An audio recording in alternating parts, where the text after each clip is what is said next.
welcome to the dugout. We are live here for the MLB trade deadline. We have a little over 2 hours left before the deadline. Lots of deals have been made, lots more can still be made.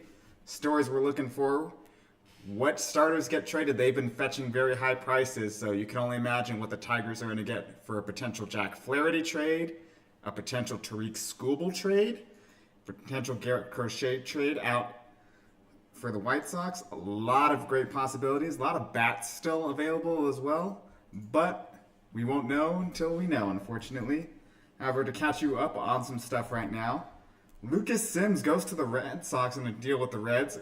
Ultimately, the Red Sox need to just bolster that bullpen. We saw coming out of the All-Star break, that bullpen got hammered hard by the Dodgers in LA, so adding another arm does not hurt there. The Braves are getting the band back together. Jorge Soler comes back to Atlanta along with Luke Jackson. Woo!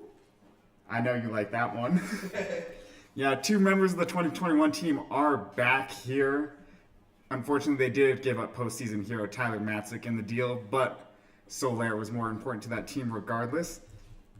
Royals are making small moves, but it could add up. Paul DeYoung is coming back to Kansas City. And Frankie Montas has been traded to the Chicago Cubs. Ultimately, we're just going to have to wait and see. Reds look like they're selling. Interesting deadline for sure. Now, the big deal, at least for my Dodgers, was, of course, the Tommy Edman and Michael Kopech additions. Edman really is someone looking to fill in that shortstop hole that the Dodgers have had since the Mookie Betts injury, and probably before too, because he was not the best defensive shortstop either. On top of that, Ahmed Rosario is back for the team. Dodgers do send out Miguel Vargas to the White Sox, and the Cardinals get Tommy Pham and Eric Fetty from the White Sox as well. And the big one here, a lot of trades to get through. Mark Leiter is going to the Yankees. That's right now? That was announced before we got live. And then Trevor Rogers goes to the Orioles, but they do have to trade a couple of the top prospects. And that's what I'm talking about here with starting pitching being very expensive here at the deadline, is the fact that they had to give up one of their big white dudes, unfortunately. They just have an army of them. Pull it up. Pull up their big white dudes? They draft the same guy. It looks like a frat house in Alabama. Orioles draft picks. Let's see this. Look at Jackson Holliday, Colton Cowser, Gunnar Henderson. They all look the same. All right, for the dugout viewers that don't know me, I do a lot of the other shows on here, and I just want to say I'm pretty much a baseball casual, but I could not believe this dude was in the MLB actually. Jackson Holliday looks like 15, bro. Yeah, I think he's 21. He's still very young, but... Bro, he looks like a kid, though. Yeah, they do. Gunnar Henderson, too. Yep. Yeah, so they trade, Connor Norby, who was the starting second baseman for a while, but they just burp and shit out middle infielders. They'll be fine. But the big one that really drove up the price was the Astros getting Yusei Kikuchi. They gave up two of their top 5 prospects in the deal. They are really just going all in here because they caught up very quickly to the Mariners in the AL West. Dan Silva says, let's go Dodgers. Let's see what they'll do. I think, personally, I was saying this to your dad before we started, I think they're done. That's it. I would like, to get another arm, but the arms are just way too expensive. Because we're just talking about it, 2 top 5 prospects get you Yusei Kikuchi, who started the year great. He's been okay since. On top of that, you're looking at the price that they just got for Trevor Rogers. And the names left, you're going to want a big name if you're the Dodgers here, because you don't know when Yamamoto's coming back. Glasnow has been great, but he's struggling a little bit more. I don't think you pay that price, especially with the fact that a plague of biblical proportions has hit the team this year, and you cannot sell off the farm in order to go chase another name who might get injured, and guess what? You're really screwed. Unless you can get a sweetheart type deal, I think they're done. At least I hope they're done. Buy small, don't buy big. We had our first deal roll in. I don't know how Mariners acquiring J.T. Chargoy from the Marlins. JT Chagwa, speaking of the Dodgers. Yeah, that's just another bullpen arm they need. I'm going to pull him up on Baseball Savant right now. I'd be interested to see what goes back. But, Chagwa, 1.62 ERA in 15 games this year. Fastball velocity is above average. Like, the Baseball Savant page isn't great, but you have so many great names in that Mariners bullpen. Let me see, is Matt Brash finally back? But it's just much needed depth is what they need.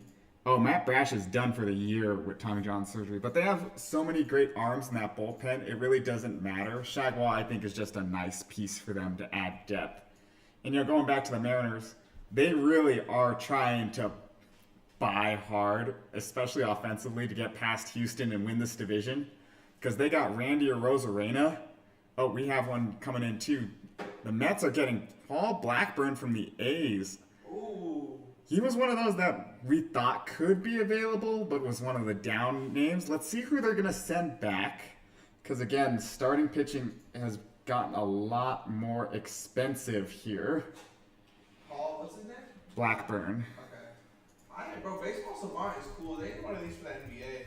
Well, for the NBA, it doesn't really matter, how fast you shoot your shot or, your spin rate on your jumpers. True. It's cool to have, but, this stuff really is important to make adjustments here. It's very hard to read once you get in the hang of it, but once you do, it's very nice. So, let's see if we can find the return, but let's see, MLB trade rumors. Yeah, just no word on the return yet. I'm assuming it's going to be at least one of their top 15 prospects, if not top 10, because pitching is ridiculous. The Astros really screwed the market, unfortunately, and it just makes it harder for everybody else. But, going back to the Mariners for a second, they got Randy Arozarena very, very cheaply, I might add. And you know him, he's a postseason warrior. He set the all-time postseason record for home runs in 2020 and just has signature moment, whether it's for the Rays or for Team Mexico in the WBC. Everyone forgets he balled out in that tournament as well. Much needed outfield depth, especially with an unknown timetable on Julio's return to the team. And then, they're just making small buys. Chagwa, they added to the team. I'm looking it up, but I know they added another bat as well. They're really pushing for it here. And it's good to see because you don't know, especially with a team built on pitching and the fact that pitchers get struck with Tommy John surgery basically any day now. It's just great to see a team go all in. Yeah, Justin Turner, another one of those. He struggled in recent postseasons, but he's had so many iconic moments for the Dodgers. On top of that, he was hitting Babe Ruth numbers, I think up until 2018, 2019 in the division series. So just any bat you could take, you have to do. Turner is a very good contact bat as well. Not as much as he used to be, but still good, especially with how cavernous T-Mobile Park is. You just need someone to put the ball in play for the Mariners, who currently sit, let's take a look at the standings. They're 2.5 games out of the wild card in the American League, and I think a half game back of Houston no, they are tied with Houston for the division. Just Houston played fewer games, so they have a slightly better winning percentage. But they have to finish the job this time because Houston eked it out at the end, beating out Texas narrowly. So you gotta buy if you're Seattle. I think they might have one more move left in them. The bats are a lot cheaper and more plentiful at the deadline than the arms are right now. I'm looking at maybe Brent Rooker just to add some DH and some thump to this lineup. Anything, really, to get past Houston. But as we talked about with Kikuchi, I think Houston's just going to go all in at this point. I think they think it's their last best chance to win a ring here because their farm system's depleted. Altuve's getting older. Kyle Tucker's about to get very expensive. Yordan Alvarez is about to get very expensive. Who knows if Alex Bregman's going to be coming back? Jeremy Pena has been fine, but he hasn't been, necessarily the best. So we'll see. Now, talking about their biggest one of the big contenders right now in the American League, the Cleveland Guardians, they have been busy at the deadline. They got Alex Cobb. He's injured. He's still rehabbing, but a lot of scouts went to go see his rehab work, and they liked what they saw. So it's just another added piece of depth here for Cleveland because you can never have too much pitching, and the pitching has been a strength for them this season. So let's see what they can do. But speaking of the Guardians, what trades have they made? They, of course, got Alex Cobb. They got Lane Thomas, which is another big get here. You have a very solid outfielder in Quan. You just need another bat, and I think it really does help improve that outfield depth, lengthen the lineup, because Quan and Ramirez cannot do it all by themselves, unfortunately. So, great addition, very cheap ad for the Guardians. So just taking a look at what their lineup looks like now.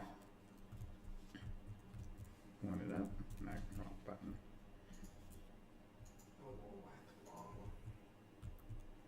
Yeah, so, you have Josh Naylor, Bo Naylor, Jimenez, Jose Ramirez, Quan.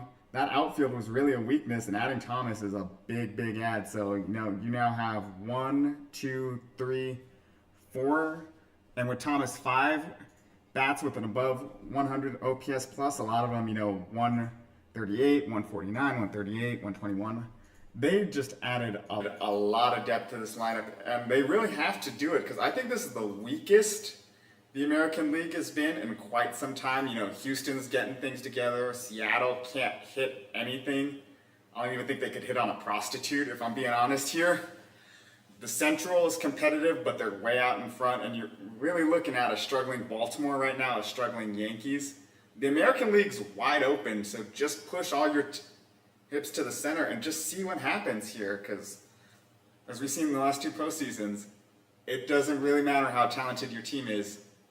You got to win in October, and it's a lot harder to win in October.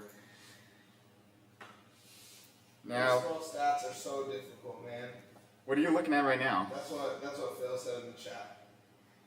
Yeah, again, I'm not going to get too nerdy into it and we could talk about JT Chargois' whiff rate and how it's very substandard and he doesn't have a lot of extension in his delivery. Well, I'm like, no, he's got a 1.62 ERA, that's fine. If I get too nerdy with it, we're going to lose everybody very quickly. Or we'll gain everybody. Come on, break something down for us. Break down one stat. All right, let's pull up Frankie Montas. Why not? Because I have been on record saying that the Reds should buy, and they're selling Montas, unfortunately. And to a division rival. Why did it pull up Odin Francis? No, Frankie Montas. To a division rival, no less. Montas, he's had that hot start, hasn't been great since. He's got a plus fastball. His off-speed stuff has been all right. I thought I got a trade notification, sorry. I got you. I'll keep you covered on that. Yeah, but his chase rate, they're only chasing 28.1% of the time. Average exit velocity, so that's how hard the ball comes off the bat. 89 miles an hour. Again, average, not great. A lot of his stuff is average, not great, but the Brewers are great at just finding pitchers and making a lot of mechanical tweaks. So we'll see. I think if they were going to do something, maybe just use your off-speed stuff a lot more. I haven't pulled up what he's throwing his pitches at, but in terms of run value, his off-speed stuff far and away is best overall. 34% of the time he's throwing his fastball, splitter 21.2, or cutter. So yeah, he's throwing the fastball just about half the time, so maybe cut down on the four-seam usage, up the cutter a little bit, and then just really working your off-speed stuff. That's what Baseball Savant can teach you, and I think that's what the Brewers kind of see in him. Isaiah said, how do they even calculate on this? He also said get nerdy with it. We need the info. Okay, I'll get real nerdy with it, but what they do is they have so many cameras set up throughout the ballpark, so they're measuring everything from spin rate to how fast the ball leaves the bat to your extension and all that, and then whiff rate and K rate is mainly, do you swing and miss? What percentage of your at-bats end in a walk or a strikeout? and all this, baseball is far and away the most data-driven sport in the world because you can measure anything. Like they just added a new one called bat speed. That's crazy. If I remember correctly, years ago they were saying every mile per hour gained on a fastball leads to an extra foot of distance, where every mile per hour gained on your swing adds an extra 3 feet of distance. So, you want to swing fast and hard, but you swing fast and hard, you have a lot of holes in your swing, so it's about balancing it out too. So if I was to pull up the leaderboard for, let's do, swing speed, right? You're going to see a lot of names, like Giancarlo Stanton, O'Neal Cruz, Kyle Schwarber, Aaron Judge, Joe Adele, Matt Chapman, Christopher Morel, Yordan Alvarez, Gunnar Henderson, Shohei Ohtani are the top 10. And Stanton is having a good season, not a great one. O'Neal Cruz, you keep talking about the potential. He hasn't hit it yet. Schwarber, Judge is probably going to be the American League MVP. Joe Adele is very inconsistent. Chapman's very inconsistent. Christopher Morel is bad. Yordan is good. Gunnar Henderson, MVP contender. Shohei Ohtani. Is the data can only tell you so much. Is you got to really pair it with some stuff too. So yeah, they will measure literally anything. I'm surprised they don't have like gum chewed per minute as a stat at this point. But yeah, if you're a really data-driven person, you never know. Now they're just, I'm watching the ESPN, they're going over the White Sox-Dodgers trade. Went over it earlier. Miguel Vargas, I think, is a very high payment to the White Sox if you're just getting Tommy Edman and Crochet. He's not been the best, but he was starting to figure it out a little bit more, in my opinion. But, they gave up Kopech, Pham. Yeah, that pitching market is just fucked. What do you got? I don't know if this is new, but this is an add-on to the Blackburn trade. The Mets are sending Cade Morris. Cade Morris. All right. I don't know if he's a prospect, if he's a player, or what. It looks like he's outside the top 30. That is a very low buy. But with Kodai Senga out for the year, the Mets really are going to be pushing for a wild card spot here in a very crowded National League. So yeah, it kind of makes sense that you just buy low, see what you get. Because rotation depth is rotation depth no matter what. Like, let's pull up. You want me to read some comments from people reacting to the Cade Morris? Yeah. Twitter? Let's see. Because I don't see him in the top 30. We got just through my TV out the window. My kids are hollering. Mets fleece. Wow, hate this trade. That's it. Not bad. The Mets' millionth ranked prospect. Yeah, he's not in the top 30. And just looking at Blackburn, he's limits hard contact pretty well. Not walking a lot of guys, a lot of ground balls. That's kind of what you want in pitchers. He's not Logan Webb, but you're looking for someone with that kind of Logan Webb build. Really good off-speed stuff, good breaking stuff. Terrible fastball though, -8 run value, bottom 10%. He's the kid that shows up in high school, is good at everything except English or math. The really important shit, but God, could he play the clarinet? So I'm sure the Mets will fix his fastball. It's a great buy low deal, but it is the Mets, so I'm assuming Cade Morris is going to be the next Matt Olson or something. I don't even know what position he plays. Let's see. Do they have him on Baseball Savant? No. It's Cade with a K. MLB. Pitcher. He's going to be the next Barry Zito. Because that's just how it works, It's always the prospects that you give up that mean nothing that always end up being the big steals, the infamous Josh Fields for Yordan Alvarez bullshit. God, I hate that trade so much. So, Cade Morris is 22 years old, so he's super young. He was the 101st overall pick in his class, a third round pick. Alright. From 2023. Yeah, I've not watched Cade Morris, but you just kind of hope to see some development. You're just taking a flyer on him. I don't think Paul Blackburn was really a name people were expecting to get traded here at the deadline. And again, you just take what you can get back, you know. Top prospects don't pan out a lot of the times. We've been talking since 2019, basically, about how Gavin Lux is going to be the next great thing. He really hasn't, excluding this 2-week stretch he's on. You know, Wander Franco played very well. Unfortunately, he did what he did. So, prospects are very expensive lotto tickets. They're more reliable than the lottery, but they're still lotto tickets. Like, let me pull up 2019 top prospects MLB.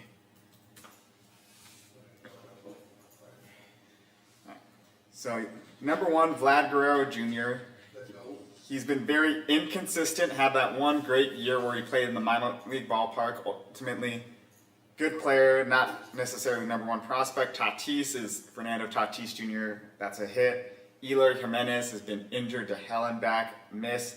Victor Robles was great on that 2019 Nationals team, hasn't done anything, miss. Royce Lewis is the embodiment of that SpongeBob. Every day I wake up and break my legs.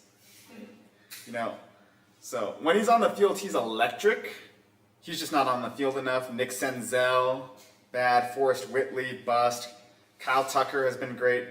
Alex Kirilloff, bust. Brendan Rodgers has been good, you know. In the top 10, let's say 1, 2, we'll throw in Vlad. Like 3 hits out of the top 10. If you were to reorder them, what would your top 5 be? I'm just going to look at the top 100. Number 1, I think I'd have Fernando Tatis Jr. Kyle Tucker 2. Looking at it, Bo Bichette, Kinsey Gore, Kopech, Mitch Keller. Dylan Cease 3, but he's already down at 21. You're just looking down even more. Hunter Green, Alex Reyes, Verdugo maybe. Austin Riley, 38. Did you scroll all the way down? I'm scrolling just to see like the list, and the number 100 players is kind of crazy. I'm not gonna lie. Okay, let's see. Nico Horner. Yeah, you know what I mean? Like, Nico Horner is a very good contact player, great defense, but, you know, he's definitely better than a lot of the people ranked above him. So, you know, you're just gambling with prospects at the end of the day. You trust your scouts and see what they see. So, you know, always take the proven talent over the prospects. You know, take the Rams model, F them picks, and just go for it. Except if you're the Dodgers, okay? Get a voodoo shaman in there and cleanse that place. Then trade all your prospects. I want dudes to stop getting injured first and then trade your prospects. But, you know, just go on down the list. You know, we could talk about one guy that's gotten traded to the Yankees, Jazz Chisholm. You know, he had a very great debut. He homered. Wait, sorry. This is another update on the JT, how do you say his name? Chagua. JT Chagua. He got traded for Will Schoenberg. Schoenberg, all right, pulling up Mariners. Yeah. I would be shocked if he's in their top 30. Will Schoenberg. Is Chagua good like that? Like, is he going to make an impact for the Mariners? I mean, he's had a great year for Miami, and, you know, is it like Lone Depot Field, great American Family Field? Like, it's very cavernous. It's a large ballpark. And, you know, going to Seattle, that place is one of, if not the hardest place to hit, like, very pitcher-friendly. Like, he's a good player. I don't think he's going to make that much of an impact, because let me pull up the Mariners bullpen for you guys right now. But the Mariners bullpen has been electric this year. And it's just more pitching depth, like Andres Munoz, you know, 1.28 ERA with 10 Ks per 9. Trent Thornton, 9.2 Ks per 9. 3.35 ERA for Austin Vogt. Ryan Stanek, he got traded. Tyler Saucedo, you know, 1.95 with 10 strikeouts per 9. Wait, am I looking at the wrong bullpen? Who are you looking at? Mariners. I'm tripping. My bad. Trent Thornton, I heard that in. Okay. Yeah. Like Tyler Saucedo, ERA under 2 with a good strikeout, with 10 strikeouts per 9. Spears got 11.1. He's given up a lot of runs, though. And then after that, you know, it's just a lot of different guys eating innings for them right now, but he's going to fit in nicely. They have their strikeout guys. They just need, a guy who could come in and just lock down an inning or two in like the 6th inning, maybe the 5th. And I think that's where Chagua is going to fit in very nicely. His pitching has never been the issue for the Mariners, because just looking at that rotation, everyone in that rotation has an ERA plus of at least 109, really close to 110, so they're 10% better than league average. But like Logan Gilbert, George Kirby, Castillo, Bryce Miller, Brian Wu, that is a fantastic rotation. They're going to eat innings. You know what you're getting out of Munoz. You know what you're getting out of Thornton. Chagua is going to fit in very nicely, but he's not going to be that impact over-the-top guy.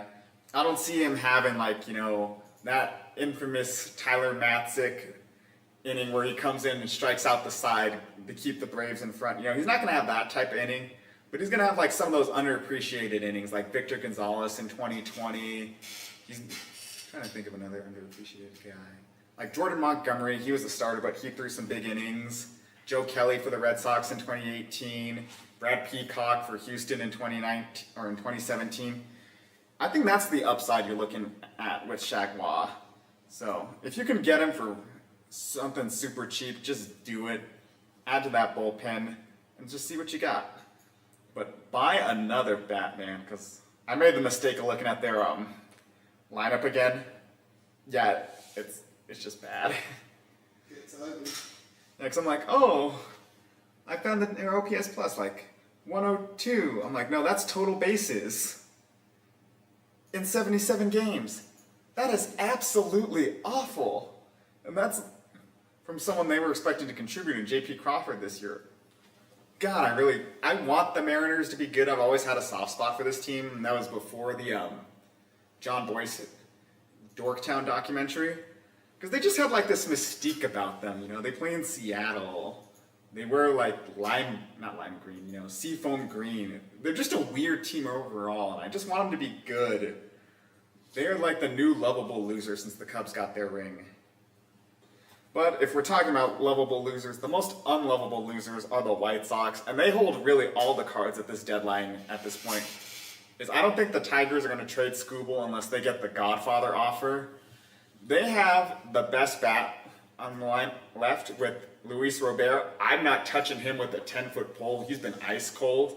I've never liked Robert's game, but the general consensus is he's the best bat available here at the deadline. So they could probably get a good haul for him. I think he's got, 3 years of control? Let's see. I know it's not that cheap arbitration control, but, it's still an affordable contract. It's $18 million a year. All right, let's go to Sport Track. Luis Robert Jr. Robert.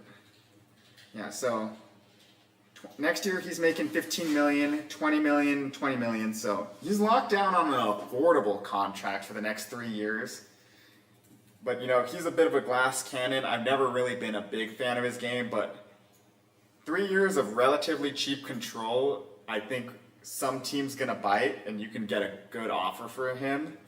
Garrett Crochet, again, I don't like Crochet that much. Yeah, he strikes a lot of dudes out, but he's not going to eat innings, and I think if you're one of those teams that needs arms, is you're looking for guys to eat innings here because your bullpen gets a lot more taxed.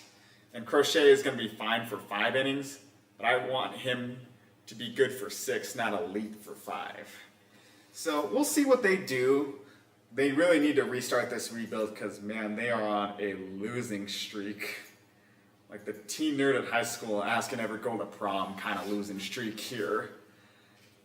This is they're a bad team. They just need anything they can get at this point because if I remember correctly, they aren't even in the top 15 of farm systems. So. Twins acquiring right-hand reliever Trevor Richards from Blue Jays. Ooh. That's one thing the Twins were kind of needing is they have the offense. They needed pitching. Trevor Richards. What are we pulling up? We're pulling up his baseball savant. Yeah. So, 4.64 ERA, a little under 9 strikeouts per 9, but, the expected numbers, right here, just off the top of it, he looks like he's getting unlucky. You know, his ERA is 4.64. All the peripherals have it at about a 3.28 is what they expect it to be, so he's getting a little unlucky. Expected batting average, 202. What is his actual batting average against? Let's see.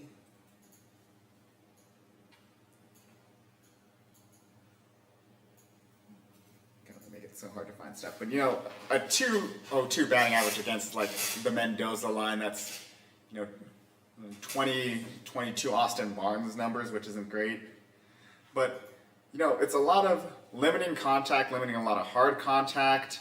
The pitching stuff itself isn't the best, but he is a good pitcher. He's got good command.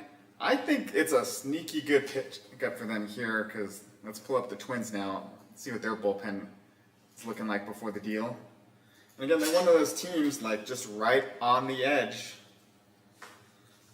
That wild card race, they could potentially win the Central. That's frozen on me. Computer froze? Oh, no, I got it back. You want to read some of the names? No, I got it, but, you know, we know how good Johan Duran is. Cole Sands is having a good year. He's got a 3.19 ERA. Not a lot of 10 strikeouts per 9.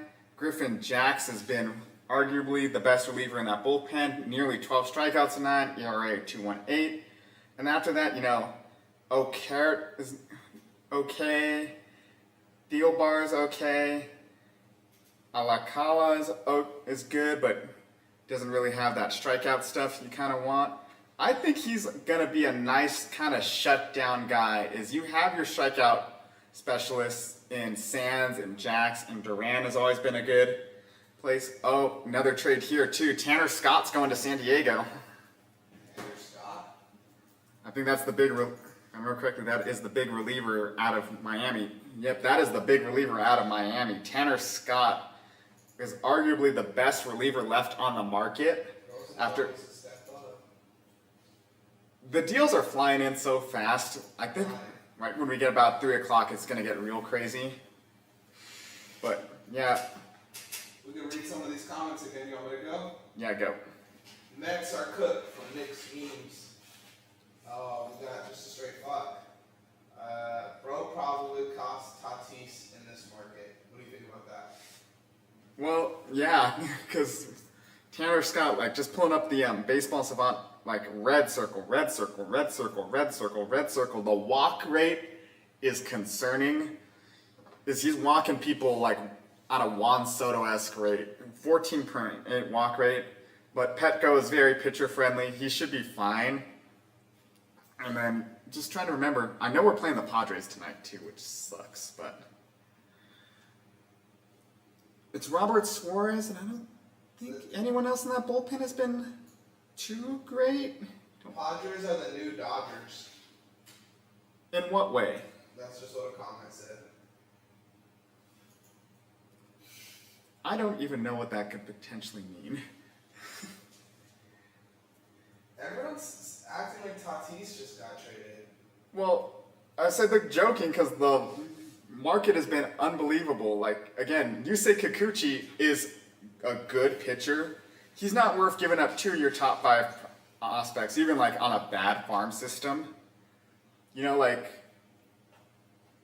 I'm trying to think for what a good example would be for like basketball. I think they were saying that the Dodgers are like the Padres in the sense that they're blowing up their entire farm for this trade. Probably. But, like, you know, the Alex Caruso deal, for example, for the Thunder, right? If you gave up Jalen Williams, Giddy, and then 2 first-round picks. Jeez. Like, Caruso's a good player. Like, no one's doubting that. But he's not going to be that piece that puts you over the top for a championship. I'm not taking him over some of my young guys. You know? Yeah. And that's essentially, like, what Houston gave up to go get Kikuchi. So the pitcher market is just absolutely fucked right now. That's why I love my Dodgers. Just punt this deadline if the prices for pitchers is this insane. Because we're going to see what they give up I think it's gonna be something big. Let's go to that farm system. There's no way they're giving up like Salas. If they give up Salas, I am gonna be shocked. But So then what's the value for Scooble right now? Even if it's not a Dodgers trade, hypothetically. What do you think would it have to, especially if this trade is as big as people are acting like it's gonna be? Like if they did, I mean, I'm not gonna say it's Tatis, but if they did blow up their entire farm, like what could be the Scooble deal? okay, so let me go to Sports Track. Let's see how much control he has left. I think he has 2 arbitration years. Yeah, so he has 2 arbitration years after this. He's the favorite right now to win the American League Cy Young. So you're probably looking at 2 top 5 prospects, at least one in your top 3, another one in your top 10, and then another one in your top 15. You're 4 top 15 prospects. And that's from a good farm. Like, there's a reason why Baltimore, kind of went the direction they did and got, not Tanner Scott, the other pitcher from Miami. That's why, there's not been a lot of Scooble talk, just like having the ESPN on right now, is it's gonna be expensive. Like, trying to trade, not as extreme, but, trying to get Wemby, that first overall pick before he had his rookie year, and how, like, some people were saying, like, OKC really wanted him, they'd have to give up that treasure trove of first round picks. Oh, yeah. Yeah. God, who'd the Knicks just get? Mikal Bridges? Yeah, you're looking at like a Mikal Bridges type package. Okay, I got you. Dan Silva, your pop, says, Dodgers need a closer. Who's still available? Let's see. They don't need a closer. Okay. I think Kopech is fine. I think him, Trinan, and Daniel Hudson will probably split the 9th. Sorry. I got the deal in. The deal in for Scott? Scott. So we're looking at Robert Suarez, Jason Adam. Oh, that's their Wait. Okay. That's who they. That's their bullpen right now. Oh, I'm tripping. Okay, all right. I'm like thinking of Robert Suarez. And did they just trade for Jason Adam? Like, what the fuck are you doing, Preller? No, my bad. Yeah, so they don't need a closer. You're electing Kopech. Yeah, they don't need a closer. And again, you can just find relievers cheap, like Brent Honeywell and Anthony Banda they found cheap. It's just, regression to the mean is the bullpen was so good for a while, and then they kind of blew a couple of things, unfortunately. Like, Vesia has been way overused. That's why he's blown a couple of stuff. I'm sure, it's something either mechanically or with the grip of his sweeper that's kind of messing Phillips up right now. We don't even know, like, maybe the hamstring's bothering him still. The Dodgers do not need a closer, and again, we don't know what the deal is yet, but I guarantee you at least one top 10 guy, if not 2, are going back to Miami in the Tanner Scott deal. I am not touching. Over under 1.5 top 10 prospects in that trade. Over. Over 2.5. Over under. Over. So you think it's gonna be a 3-piece? AJ Preller is reckless. Okay. Okay? He gives up prospects like a dad gives up Halloween candy to trick-or-treaters, okay? He doesn't care. He wants to go all in. And they are close. They're not close to the division lead, but I think they're the 2nd wild card right now in the National League. So, no, they're the 3rd wild card, so they'd have to go to Milwaukee. But, they're only a half game behind Atlanta for that first wild card spot and the home field advantage. And, like, as much as I hate to admit it, like, San Diego was a very good home crowd in the playoffs. So I think you want home field advantage if you're trying for the NL wild card. I don't think you're going to catch the Dodgers for the division. We're going to get so many pieces back. You just want to be in the best spot possible in the wild card series, because I would rather play the Mets or the Braves than Milwaukee right now. I know it's a hot take, but I've been very high on this Brewers team this year. And then 2, at that point, you have to go through Philly or LA regardless in the division series. And I mean, you'd rather take your chances with the Dodgers because, I hate to say it, but we choke hard in the playoffs, especially since that World Series. But I don't know. I like Philly. I did pick them in the midseason, but they're a little stinky still. I can't quite put my finger on it. I just don't think Philly is as good as their record says. So then what would Philly do at this deadline to make you feel like they're not stinky? Honestly, just maybe another outfield bat, but the lineup's so good anyways. It's like an intangible thing. Is they have aura, they have everything, but it's kind of that 2022 Dodgers vibe. Whereas that team looked perfect on paper and we're gonna steamroll, but just something about it. Something's happening in Philly. I guarantee you, I think they will be out in the division series. But, yeah. Trevor Rogers, there we go. Yeah, Trevor Rogers to Baltimore, because Baltimore, if anyone was going to get a Tariq Skubal deal done, it was going to be the Orioles, is they have such a top-heavy farm and a deep farm at the same time, is if anyone had the prospect capital to make it work, it would have been them. And then two, you're running out, Grayson Rodriguez, Corbin Burns, Tariq Skubal. That is a playoff rotation right there. On top of that offense, easily they would be the favorites for the World Series, but the Tigers' price is got to be astronomical for Skubal, because they're a 500 team, they're still in contention, technically. They're what? I think they're pretty far out for a wild card spot. Yeah, they're 7 games out of a wild card spot, but 52 and 57, it's not the worst record the Tigers have ever had. They've had a lot of bad teams, but at this point, you just got to push for it. Maybe. Why is Skubal in so many trade rumors?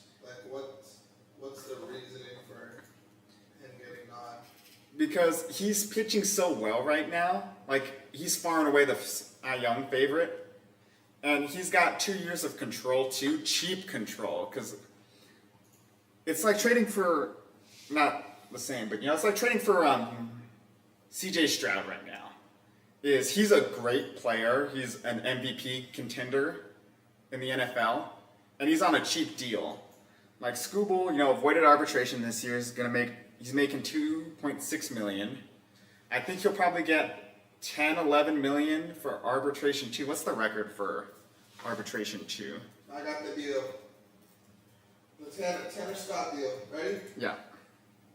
Padres get left-handed pitcher Tanner Scott, right-handed pitcher Brian Cully. Okay.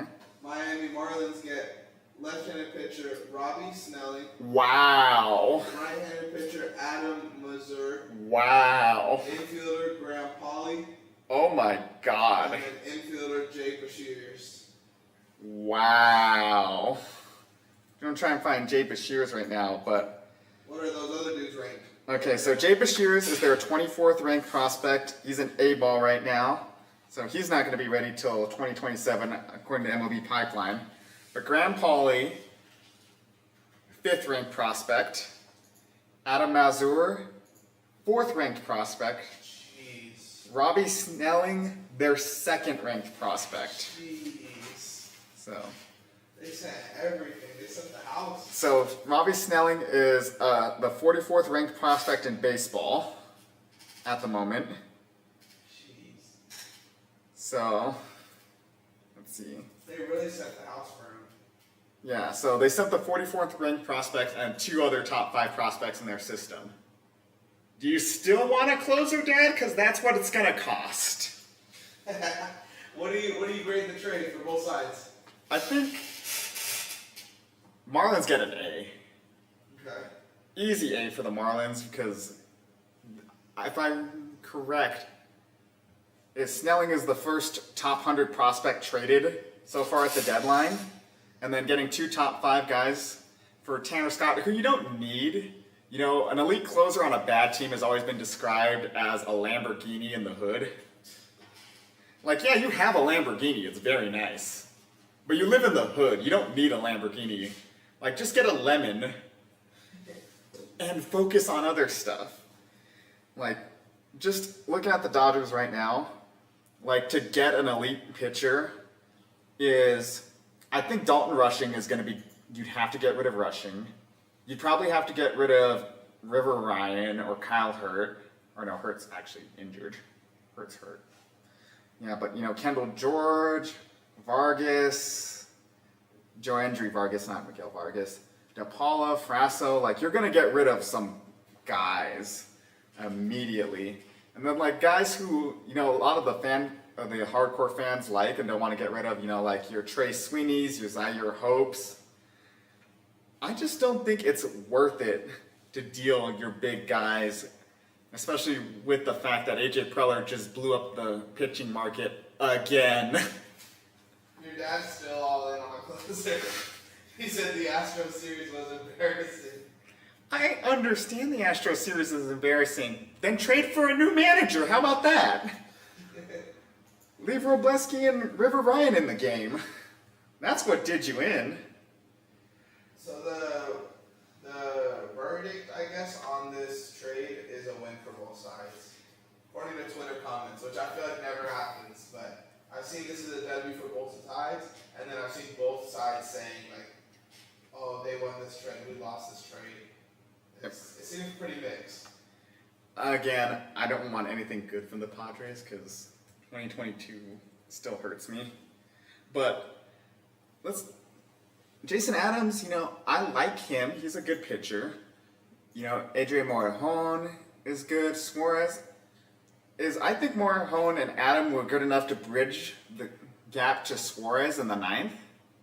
But again, if you just build a super bullpen with the fact that the rotation, they're not pitching deep into games, it's good, it's not great. Because let's just look at what it'd be for the playoffs. Is Suarez gets the 9th, Scott would get the 8th, Morejon would get the 7th, and then Adam the 6th. So you only really need 5 innings out of your starter at that point. And the fact that you shorten the rotation too, so looks like Randy Vasquez would go in the bullpen. It's not the worst idea, but relievers are just so volatile. Like, there's a reason why only one team in the past 10 years have won a World Series by, you know, bullpenning it, and they're the Nation in the baseball world, you know, the 2015 Royals. It doesn't work, because the Dodgers would have, like, 3 rings, the Rays would have 4 if that was the case. I like a good bullpen, but to pay that much for Scott. Speaking of bullpen, we have another trade. Who we have? The Mets acquired Tyler Zuber from the Tampa Bay Rays in exchange for Paul Gervasi. So that's a future all-star right there, because the Rays just find guys. Let's see. Is that a prospect steal or what?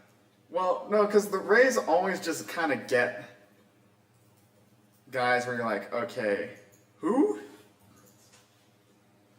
Like, rather famously, you know, in 2020, Randy Arozarena was just kind of a throw-in, and then he almost single-handedly carried that team to a World Series.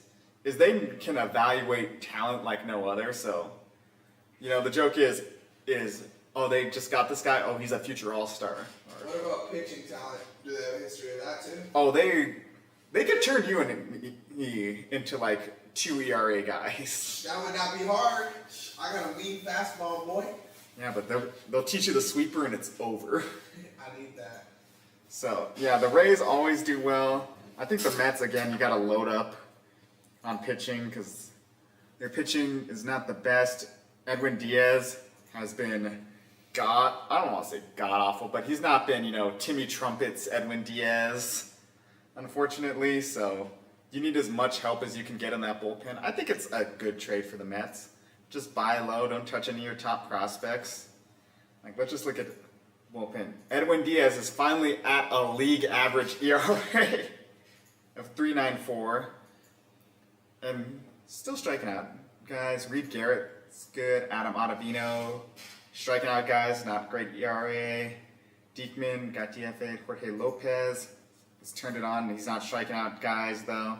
And they're just kind of, winging it in that bullpen. So, yeah, they needed an arm. That's a good trade. As much as, the Rays got a future All-Star. Yeah, what the fuck did you do, Padres? Scott's a free agent. After this year. 1 year rental.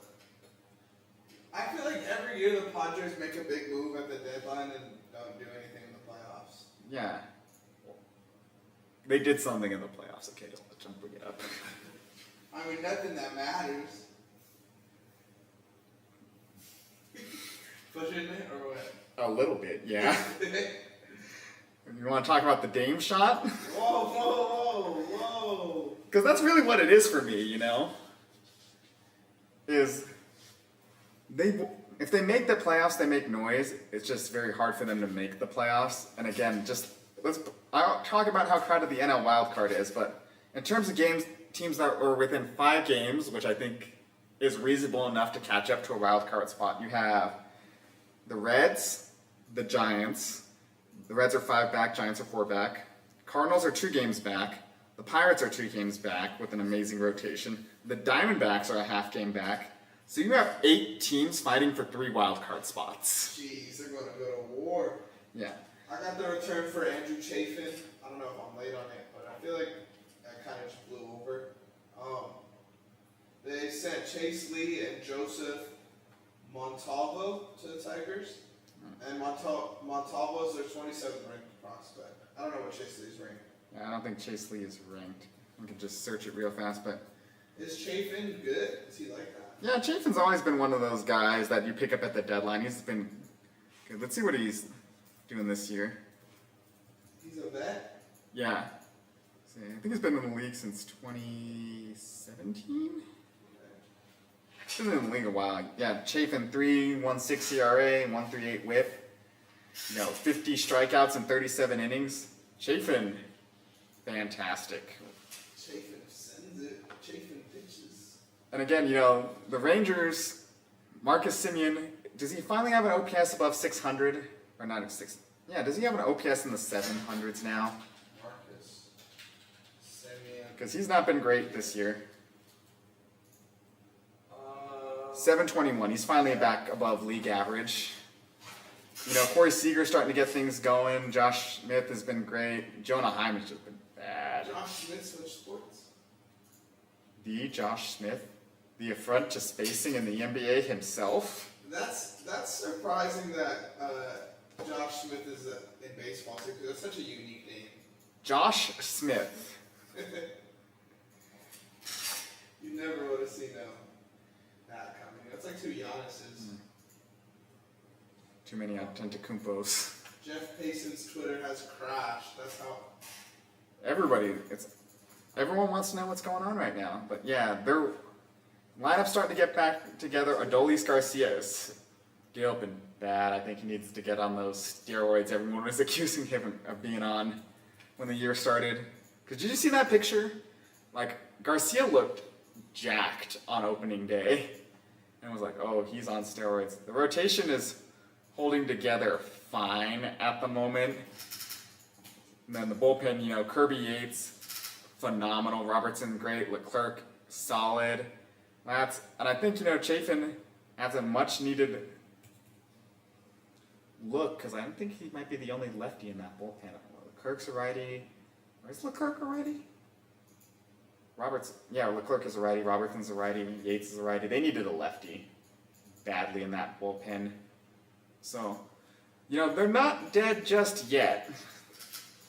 I think they're 2.5 games back of Houston and Seattle for the division. And again, you just got to make the dance. They snuck in on the last day, or they're 3.5 games back of the division. God, the AL West is bad this year. The AL West is what we thought the Central was going to be. Because 55 and 51 is what leads you the division. Jeez. Every other division leader has at least 60 wins. That's ridiculous. It's Eastern Conference like in the AL West. Speaking of the AL West, are the Angels gonna? I have not heard any Angels rumors, and you have like a couple nice pieces you could get something for. Like I'm sure someone will give up something nice for Regnifo, Tyler Anderson. Again, you don't need the Godfather return that the Marlins just got or the Blue Jays got. He's got a year left of control. Just sell him below market value, and you're gonna be fine. Taylor Ward, a lot of teams need outfielders. You can get something good for Ward, but no. We're still competitive. We can compete. Mike Trout's going to come back this year. Anthony Rendon will do something. Joe Adele. Just sell something already, Angels. The Angels did make a move, though, during the week, correct? Yeah, they sold they got a good return for Carlos Estevez, too. Yes. I think they got 2 top prospects from Philly. Yeah, Samuel Aldegree and George Klassen. I think, did MLB.com update their farm system? Yeah, I believe this was either yesterday or 2 days ago. Yeah, so Aldegree is now their 8th prospect, and who was the other one? The other one was George Klassen. Yeah, and George Clayson is their number 3. Yeah, so they just added 2 top guys for Estevez, and again, I think Estevez is a free agent at the end of the year too. Overpay? Again, Philly, they got it. They're going for it. Is All in? what you have to know about Dave Dombrowski is he will go for it if he thinks he's ready. Future be damned. Because that's what he did in Boston. Is he just went for it in 2018 with that very famous Red Sox team that arguably was the team of the 2010s. No, is he just went for it, and then all of a sudden, they're still trying to pick up the pieces and rebuild after that World Series. So I think this is him recognizing that this might be the best chance for Philly to win it. So why not? Yeah, Estevez free agent this year too. So again, good return for a team that's looking to rebuild is just get prospects, because all your top guys, the only one in the top 10 with an ETA of 2024 is their number 9 prospect, and he's in AA right now. None of where's their highest rated AAA guy? 24. Jeez. It's going to be a long rebuild in Anaheim. Just get some dudes here. Tyler Anderson is not going to be on the team in 2026. Uh-oh. We have a Dodgers trade. Oh. For the second consecutive year, the Los Angeles Dodgers are acquiring infielder Amed Rosario at the trade deadline. Don't scare me like that. Yeah, I talked about Rosario earlier. I'm like, second consecutive year. I'm like, who did we get last year? Again, we just need a shortstop. Rosario. Wait, so this happened earlier? This happened yesterday. Why is Jason tweeting about it like it's a big deal? Come on. Did he retweet it? No, he tweeted it. Like, I was hyped. I thought we were about to break something. Right? Okay, I'm going Jeff Passan's for a good luck. He literally. Oh, what? No, never mind. Yeah, you're right. He retweeted the whole post. Yeah. That's crazy. Don't, That ain't right. don't scare me like Not that. that. With the price of everything's been, And then he unretweeted it. Passan's a troll. That was a straight troll. Hey. Well, it's on camera. That was on me, guys. That's on me. Because, did you see the infamous Ben Verlander tweet Passan Break did? it down for me. Okay, so Pull it up. what you need to know is everybody loves Shohei Ohtani, okay? I just sent you the picture of his bobblehead night, But Verlander loves Ohtani a little too much. It's kind of creepy, to be honest. He went to Ohtani's hometown and did a whole documentary about oh, this is where Ohtani grew up and everything. So, I forget what Passan said to get Verlander to, respond. But if I remember correctly, the words are, I'm sorry, when you're usually talking about Ohtani, you're on your knees, right? Is that it? That's the exact tweet. That is the exact. Oh shit! Wait, let me move this so they can see. When you're talking about Shohei, you're usually on your knees, though, right? Passan is just a savage. What the fuck? That is out of pocket. Ben, like, you hear Nepo babies all the time. Like, he is the Nepo brother. He brings, like, no value whatsoever. Like, I'm not going to turn... Actually, I'll turn this into a Ben Verlander hate rant for a little bit since we don't have anything going on at the moment. Like, I get it. I love Shohei Ohtani too, but he said, when he signed, oh, this is the most important signing in Dodgers history. I'm like, he's not even the most important Japanese signing in Dodgers history.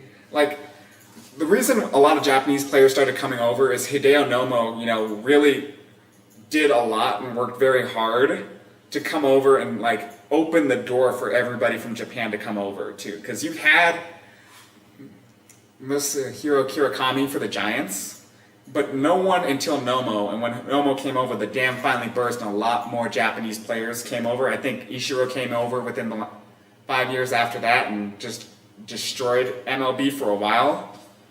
So we would not have Shohei Ohtani if it wasn't for Hideo Nomo. So not the most important Japanese signing in history. And are you forgetting about a certain Jackie Robinson? Ugh. So that in and of itself is awful. So when Fox Sports hired Verlander, they wanted him to write articles. But he'd never written an article before in his life. So he turned in like an MLA formatted 5-paragraph type essay for an article. And they're like, you know what? You could be on air. Dang, how do people like that get? Just because he's Justin Verlander's brother? Yes. Wow. Jeez, dude. I mean, like, why does Stephen A. Smith have a job? He went to journalism school. Yeah. But, he was never known for his insight or anything. It's for the hot takes. Yeah. There's not a lot of, sensible, great reporting out there nowadays. It's all about who can say the hottest take, who can get the most attention, and all that. And that's what Verlander does very well. There was an incident, too, where, like, on Dodger Twitter, we were complaining, like, Verlander, you never talk about the Dodgers. So I think we were down, like, 9-1 to Houston or something last year or 2 years ago. And if I get the name right, I'd be surprised. But, like, James Outman hits a home run to cut the lead down. Huge Chris Paul cuts the lead to 42 energy, right? Uh-huh. So he tweets out the video and he's like, see, Dodger fans, I talk about you. I'm like, dude, fuck off. Like, you clearly just do not care about the sport, but, like, you don't know the sport well enough. You don't want to spread it beyond your little bubble of Ohtani and Verlander. So, like, when I do the show, I would love to spend the entire time talking about the Dodgers, but I don't do that because I want to spread the love around to teams that don't get as much coverage. Got it. Got to spread it. So. You said this game was 2 years ago? A year or 2 years ago. Let's see, they just one-off shot if you don't ball like that. I would be shocked. I'll try and pull it up too. You might have deleted it because of the backlash. Let's see. Schedule and results for the 2023 Astros. Let's find the LADs. Yeah. Okay. First one that comes up, of course, is the Albert Pujols 700. Okay. It wasn't last year. Can confirm that you guys didn't lose 9-1 last year. Yeah, I think he deleted it. I can't find it. While we're looking through all these stats, Google gets traded to the Dodgers. Can you imagine? I would be happy, but I said this too, like, there was a famous Twitter space that happened after the Dodgers signed Ohtani. And, we're all bragging and everything. I got in on it too, because I did the LeBron James, I'm like, we're not winning 1, not 2, not 3, not 4, not 5, not 6, not 7, World Series. I got in on it. I was excited and everything. But, for a long time, the criticism with Friedman after the big Trey Turner, Max Scherzer trade is, like, he didn't make a lot of deadline deals of that magnitude these past couple seasons. And what I said about it is, I'm like, we need to hold on to prospects because this roster, even with the fact that Ohtani's base salary is only $2 million a year, is after the deferrals that we get and the tax we pay on that. I think he counts against the cap like $48 million or something like that. Betts. Let me pull up the Dodgers salary breakdown. But Betts is $30 million a year. Kershaw's $20 million. And Freddie's getting $20 million. So let's see. So, like salary that counts against the luxury tax, right? 46 million for Otani counts against the luxury tax. Tyler Glasnow, $27 million counts against the luxury tax. Teoscar Hernandez, $20 million. Will Smith, $12 million, $9 million for Jason Hayward, $8 million for Joe Kelly. These are expensive contracts. And this doesn't even include like Betts or Yamamoto. Yeah, Mookie Betts, $30 million against the luxury tax. $27 million for Yoshinobu Yamamoto against the luxury tax, right? Like, this is an expensive roster. So, like, Guggenheim has the money to pay for this. Guggenheim is a crazy name. Yeah, that's the jersey sponsor. Like, I don't even know what they do. Like, Guggenheim Partners. I cannot find a game where the Astros beat the Dodgers ass like that. Okay, I might have gotten the team wrong, but it was something like that. But, just on the Guggenheim website, with more than 320 billion assets, Guggenheim Partners has a track record of developing innovative investments, right? They are printing money. But, 46, 27, 20, 30, 27, that's a lot of money. And that luxury tax rate is not cheap, especially with the fact that, Betts is locked down for a while, Yamamoto's locked down for a while. Glasnow's locked down for 5 years. Otani's locked down for 10 years. Freddie Freeman, $27 million too. Like, it's an expensive roster. So, yeah, you can pay for it, but there's not a lot of financial wiggle room in terms of just pure profitability. So you have to hold on to your prospects too, because, guys get injured and you need people to contribute. Like River Ryan has been fantastic in his 2 starts for the Dodgers. Robleski, he's been solid. He's had flashes of brilliance, but, he's filling in very nicely for this team. So I don't want to trade players just for the sake of getting another big sexy name like, oh, would Luis Robert be nice? Yes, but we don't need him. Andy Pages has been a good center fielder. You can live with good. Do we need another arm? Of course we do. Okay? For God's sakes, the bench warmer on your high school's JV team is pitching for the Dodgers at the moment. But it's not worth giving up the kind of packages we're seeing pitchers go for at this point. So, you just got to leave well enough be and trust in the prospects you have for the team. And that's my big philosophy with this Dodgers team at the moment. Like, Philadelphia can afford to go for it. The roster is expensive, but it's not that expensive.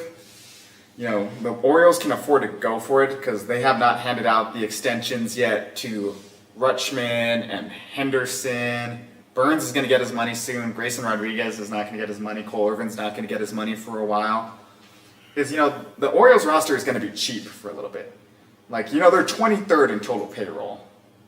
You can afford to go for it with your deep farm system. Phillies, let's see, what is their payroll at? 261, that's less than the Dodgers. Harper, Turner, Nola, Real Muto, Wheeler, and Castellanos and Schwarber all make over $20 million, but none of their luxury tax bills are as expensive as what the Dodgers have to pay at the moment. So, they can afford to go and get a big name if they need to. Dodgers can't. So, let's see. We're less than an hour away. It's a little too quiet right now for my liking. It's been a while, dude. My Twitter feed is down once again. But yeah, no deals have rolled in the last 25 minutes. Because right now, on the ESPN, it's Tariq Skubal. He's very, very good. Okay, let's talk Scooble then. If Scooble isn't going to the Dodgers, where's he going? If he's not going to the Dodgers. I think Baltimore. If they hadn't gotten Rodgers, I think he would be one of those names you're kind of looking at for Baltimore. But they already paid. I think the price is too high for them. Philadelphia doesn't make sense. It's really the Dodgers. Yankees don't make sense.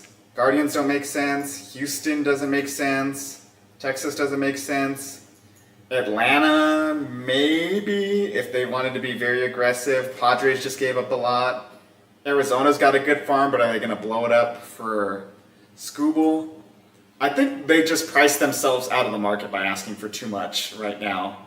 So, because let's pull up Scooble stats. Like, he is having an otherworldly season at the moment. Yeah, so 12-3 with a 2.35 ERA, 130 innings pitched, 154 strikeouts, whip under 1. He is having a phenomenal season right now.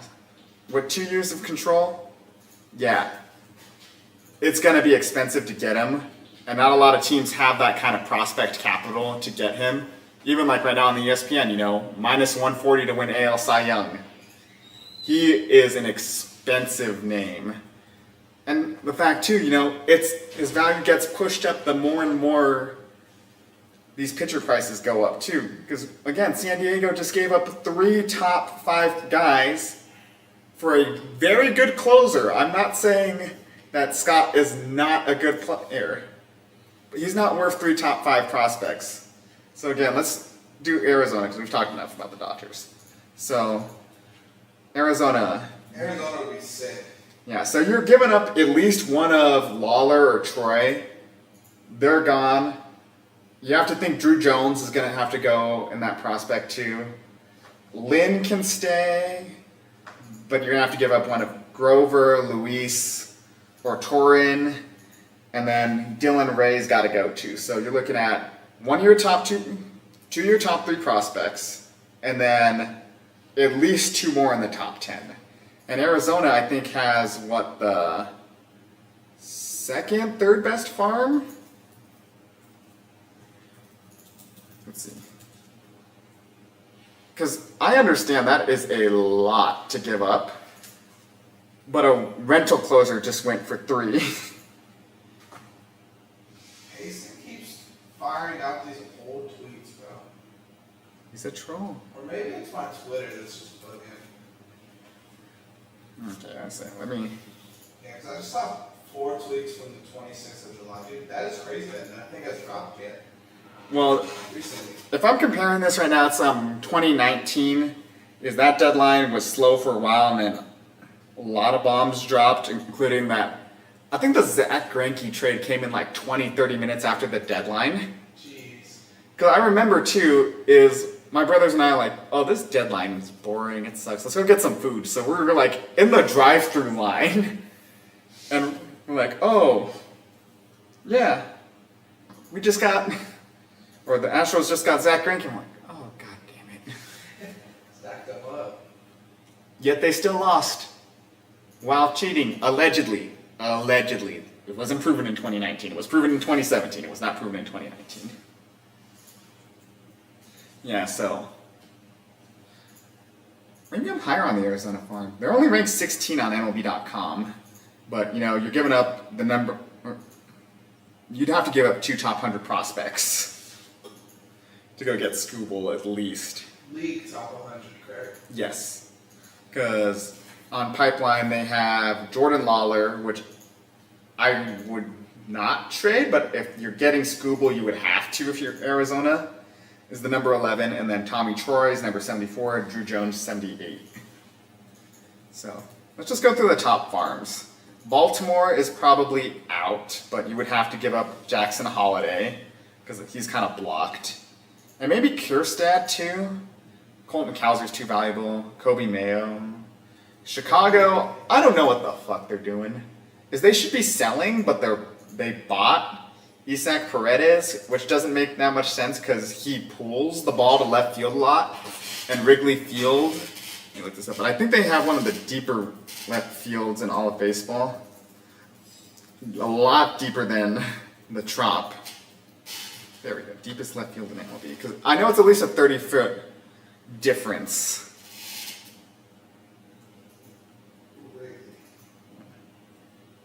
So, Wrigley Field.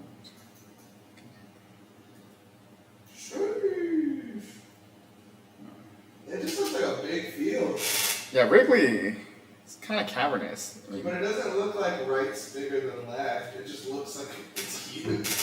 oh, Brian De La Cruz to the Pirates. We got a trade. Oh, okay, let me pull that up. So, Brian De La Cruz. yeah, that is a needed bat. Again, I thought the Pirates should punt it because I don't remember off the top of my head if they have Paul Skeens on an inning limit or not. I don't think they do, based on this. Where are you seeing that? Is that on TV? No, the company I write for, Broken? yeah, they didn't make it. They just got one dude just being like, this guy got traded. Thank you. I'm not seeing that from any of the ESPN guys. Or the CBS Sports Tracker. Am I tripping then? Does he have it wrong? Brian De La Cruz. MLB trade rumors 4 days ago. They are evaluating. Maybe you only broke it. There's no way. We are not we don't get news. We report the news. We don't have sources. Inside source. I mean, Yeah, I'm not seeing this anymore, Brian De La Cruz, but if you want to talk about it, like it happened until I could figure out if it did or didn't happen, we could do that. yeah, I say. It'd be really funny if I just text my buddy that works for the Dodgers. I'm like, hey, so what are you guys doing right now? What are you up to? How's that Tariq Skubal trade coming along? No, but De La Cruz, outfielder, and as I talked about in our buy-sell episode, the Pirates outfield has been woeful, aside from Brian Reynolds. He's probably going to move back to center field now. But, he hits the ball hard. He swings and misses a lot, but beggars can't be choosers here. It's really fun to see him go for it. I like the move. 18 home runs in Miami. Let me pull up Park Factor. I think PNC Park is about average. But, yeah, just add some length to this lineup, man, because it is not the best lineup here. All right. PNC Park comes in at 13th for Park Factor, just slightly ahead of Lone Depot, which is 16th. And if we're looking at Wrigley Field, it is 18 in Park Factor. So, actually, I forgot you could do this. A really cool feature on Baseball Savant where you can see how many balls are home runs in different ballparks. Really?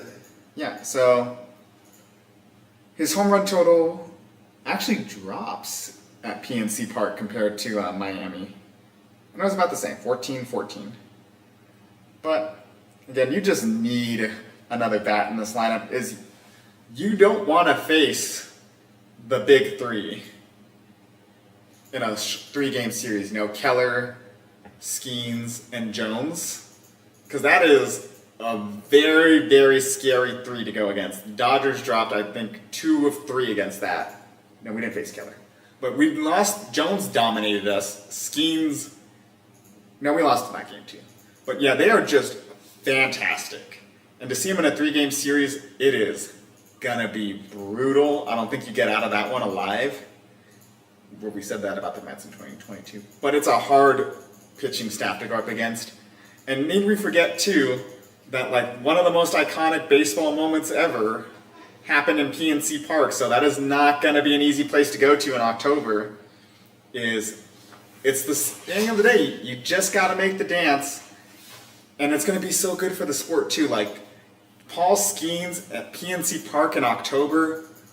God, sign me up for that. That is going to be one of the most aura-filled moments of the decade. Aura. That word gets used a lot, but no, it's going to be serious aura. Skeens has already got it. the Cueto moment is everybody's favorite moment from the playoffs, and one of their favorite moments from the playoffs in the 2010s.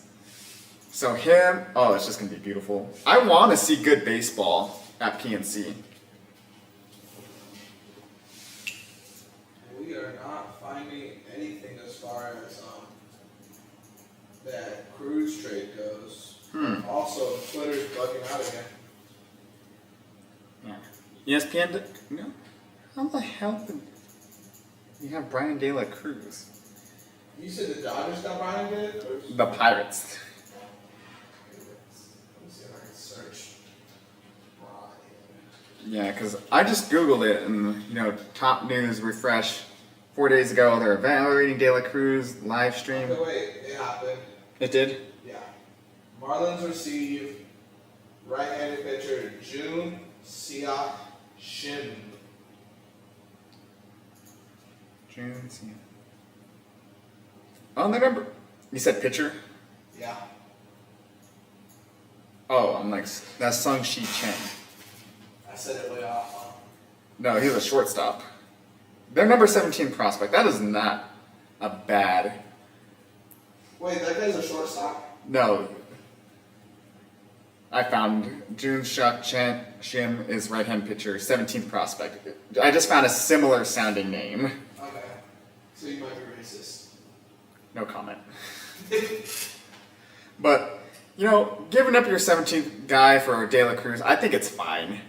And you just got to push for the playoffs. You're 2 games back. You were as close as a half game back a week ago. Just go for it, man. Let's have some fun. It's super crowded. A few of these teams are going to drop off at some point. Like, let's go to the standings. Here Do you think the Pirates are legit contenders from this trade? Because someone said this moves the needle. It does move the needle. Let's put the Pirates lineup, because I have it fresh off the top of my head. I think they only have 2-3 hitters with an above average OPS plus.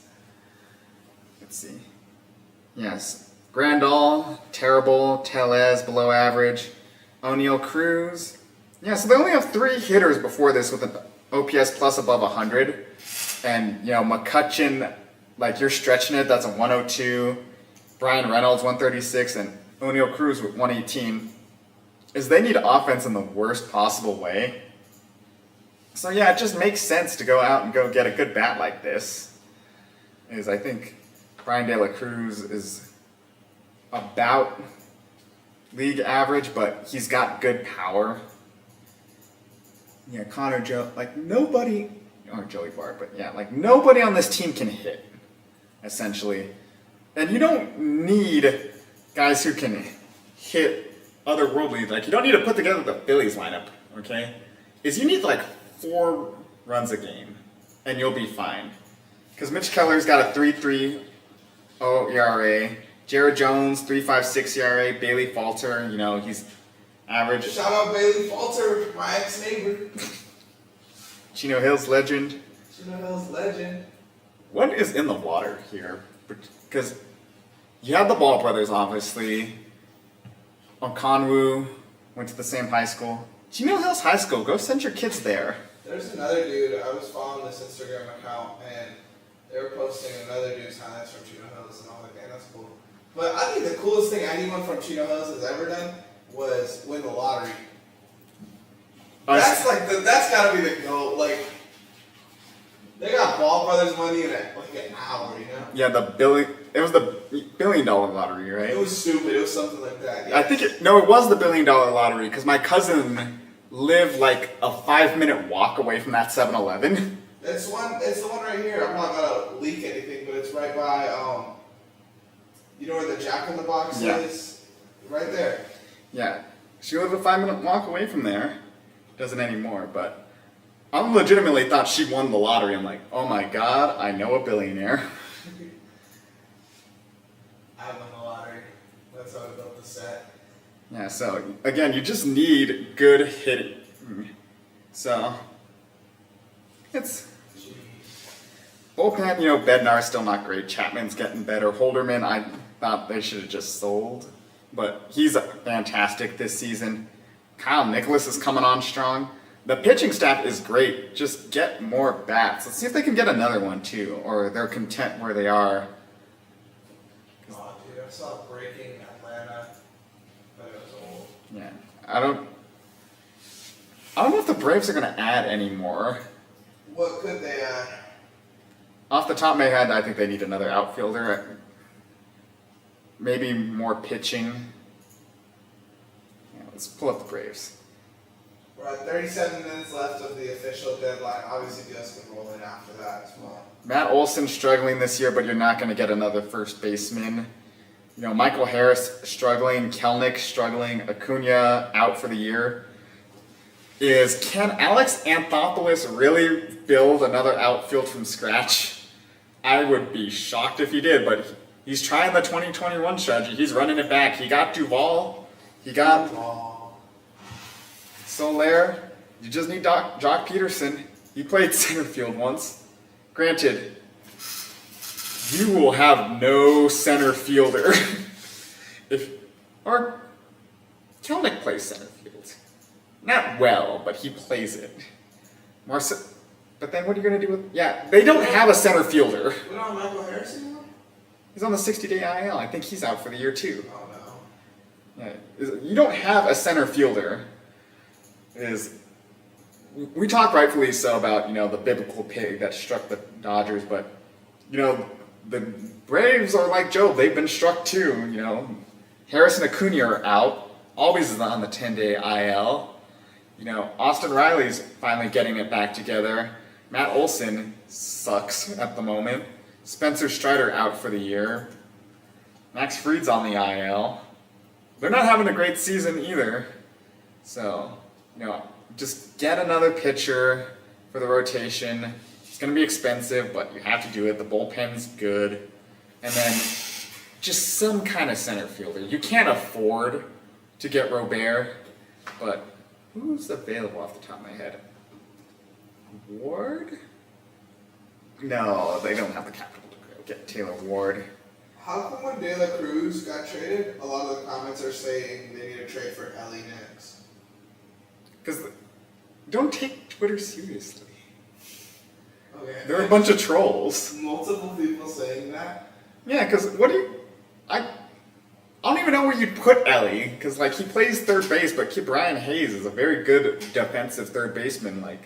Sure, he can't hit anything this season, but defensively, let's pull up Brian Hayes. I saw an interesting. I was watching a TikTok yesterday. I should have sent it to you, but they were talking about how Ellie De La Cruz is one of the best defenders at baseballs with tough plays, but with easy plays, he's one of the worst.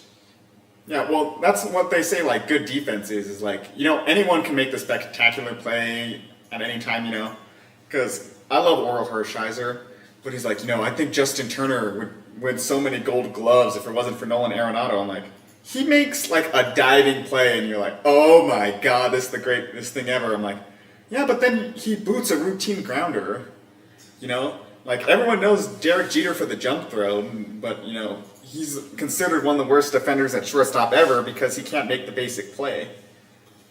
So, it looks like Isaiah, damn it! What? I wanted him to be a Dodger. Who is it? Isaiah Kiner-Falefa. But he's going to the Pirates too. Okay. The Pirates are loading up. They're going to go for it. As part of the De La Cruz deal? No, De La Cruz in Miami, IKF's in Toronto. So they're getting another...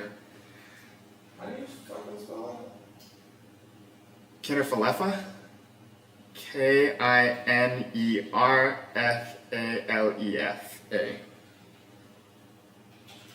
Yeah, but Brian Hayes, for fielding run value, what's his DRS? Yeah, not his best season at third, but he's still good. Outs above average, 6. Yeah, you're not moving Brian Hayes off third. I'm sorry. I love Ellie.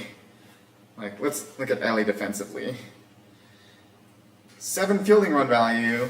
Yeah, so he's a fantastic defender at short. So, O'Neal Cruz.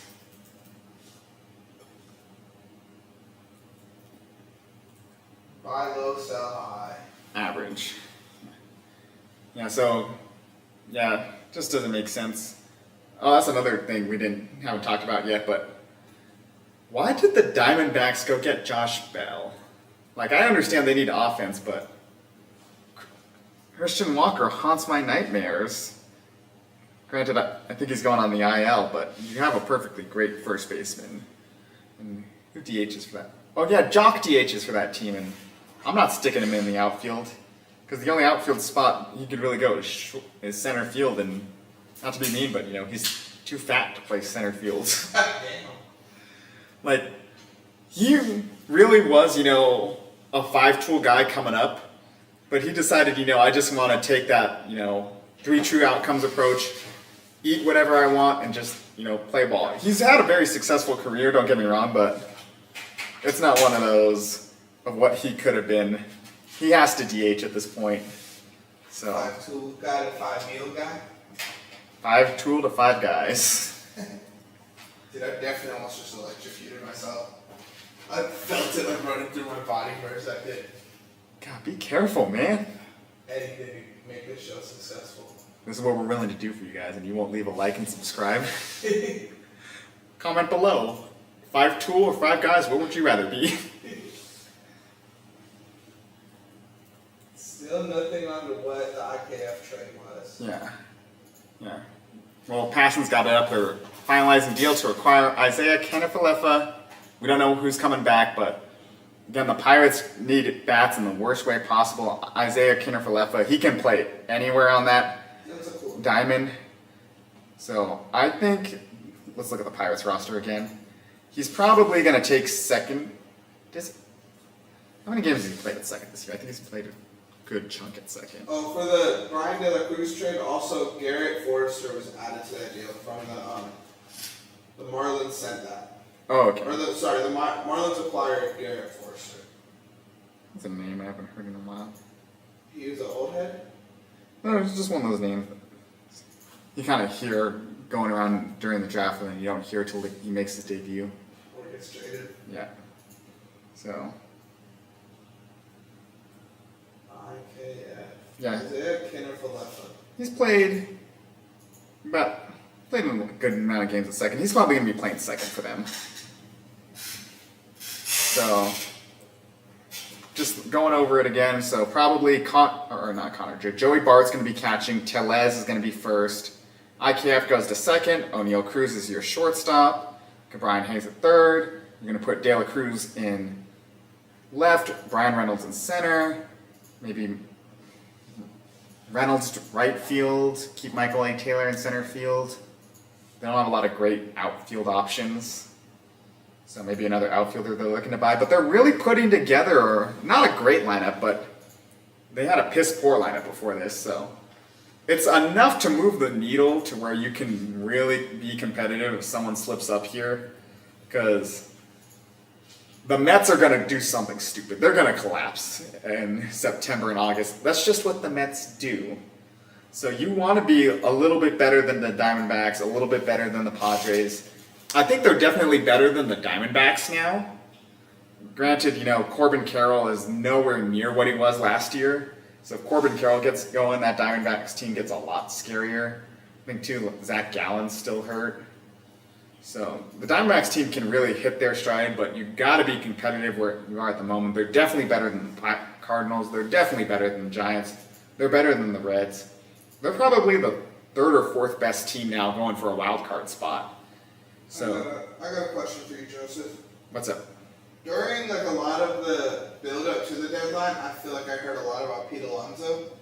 Did he get moved already? Did I miss something? Or is the hype done with that? The hype is done with that. He's not getting moved at this point. The Mets are, they're in contention. I wanted them to sell just because I never really trust the Mets. They've kind of just been there. But since moving Lindor to the leadoff spot, they've been a lot better. Okay.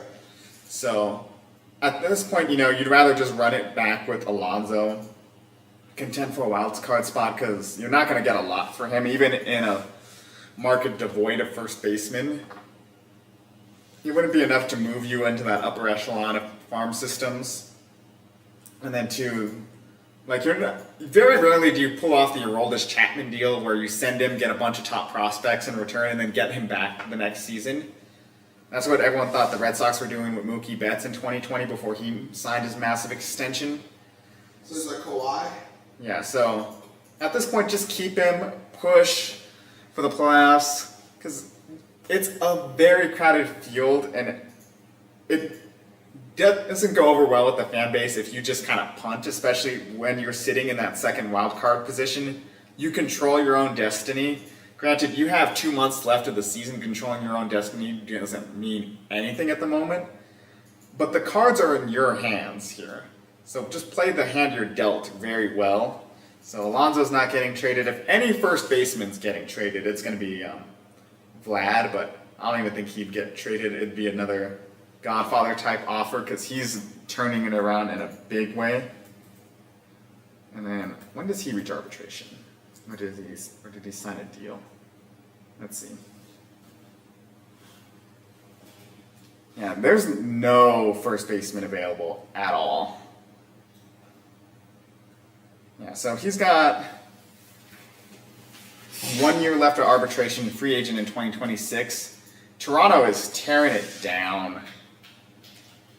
Bichette, I don't think he's getting moved, but he's not been great. This Blue Jays core has been one of the most hyped up and one of the most disappointing cores in a while. So, Well, we got some free time, Joseph. You want to hit an immaculate grid? we could. All right. Here we go. This is what your grid is. We got first square is Mariners, Rays. Mariners and Rays. Oh wait, actually we got some statistic points. I think you'll fare better at that. Okay. For the Mariners, 40 plus WAR career.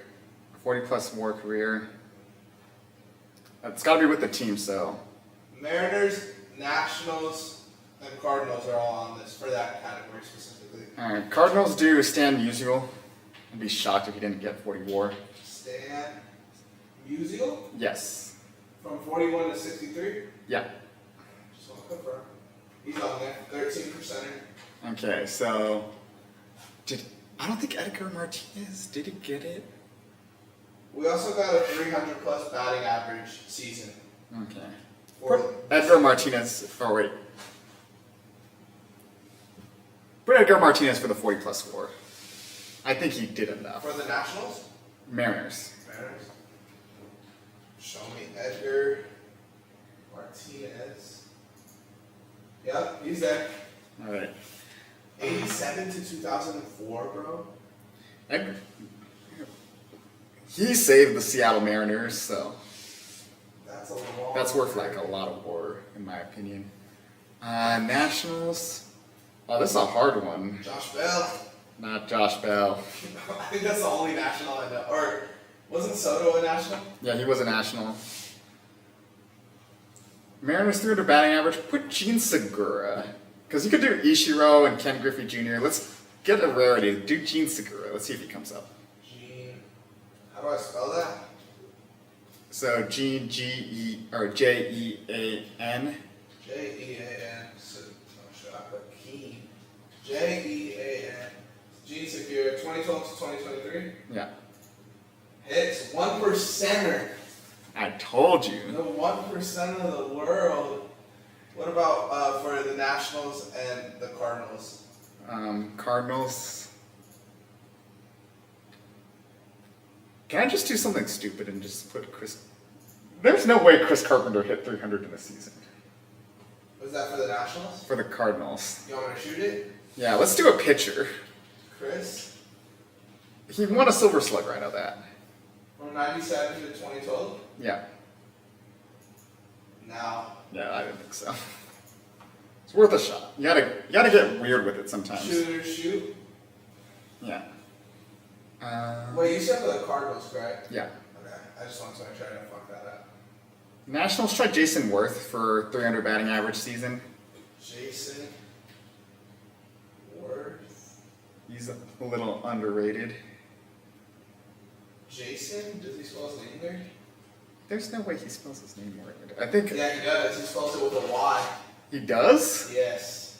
That's disgusting, but he's on there. He's a 1%er. Yeah. People forget about Jason Worth. He had a good career. Forget it because his name's spelled weird. All right. What about the 400 plus WAR for the Nationals? Hmm. 40 plus. Do they count the Expos for the Nationals? They have to, right? Because I don't think anyone in Nationals history got 40 by itself. So do Vlad Guerrero. Senior. Let's see what happens. Vlad. I spelled Guerrero wrong. From 96 to 2011. Yes, sir. He's on there. All right. All right. What about Rays that played with either the Mariners, Nationals, or Cardinals? Okay, Rays, Cardinals. We talked about it. It has to be Randy Arozarena. That's it.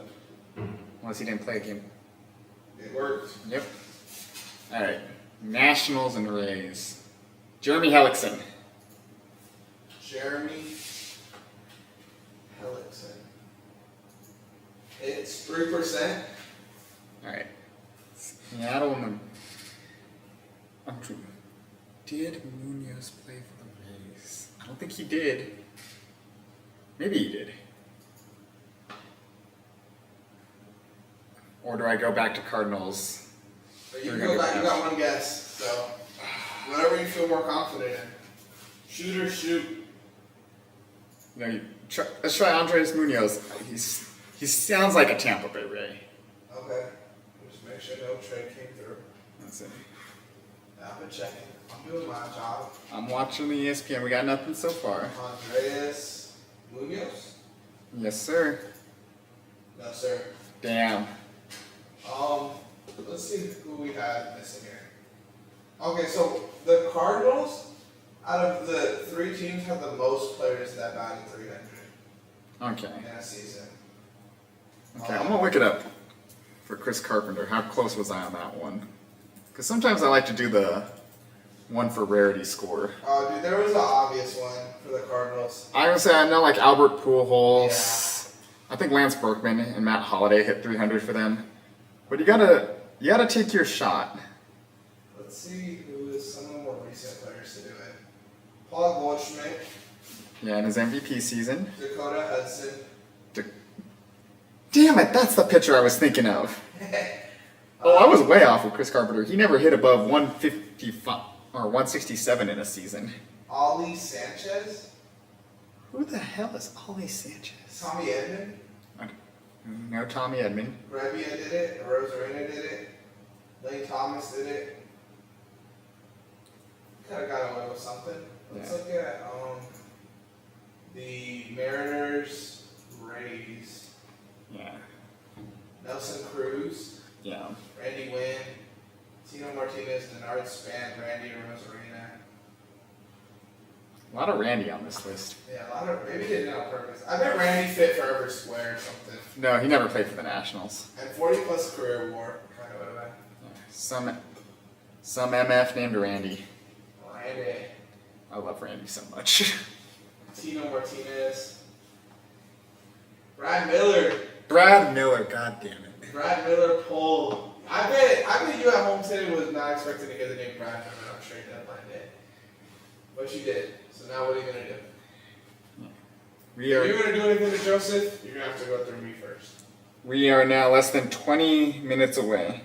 True. Let's see what's going on. Show me something. Come on, Payson. Passing. Anything. We don't have any rumors.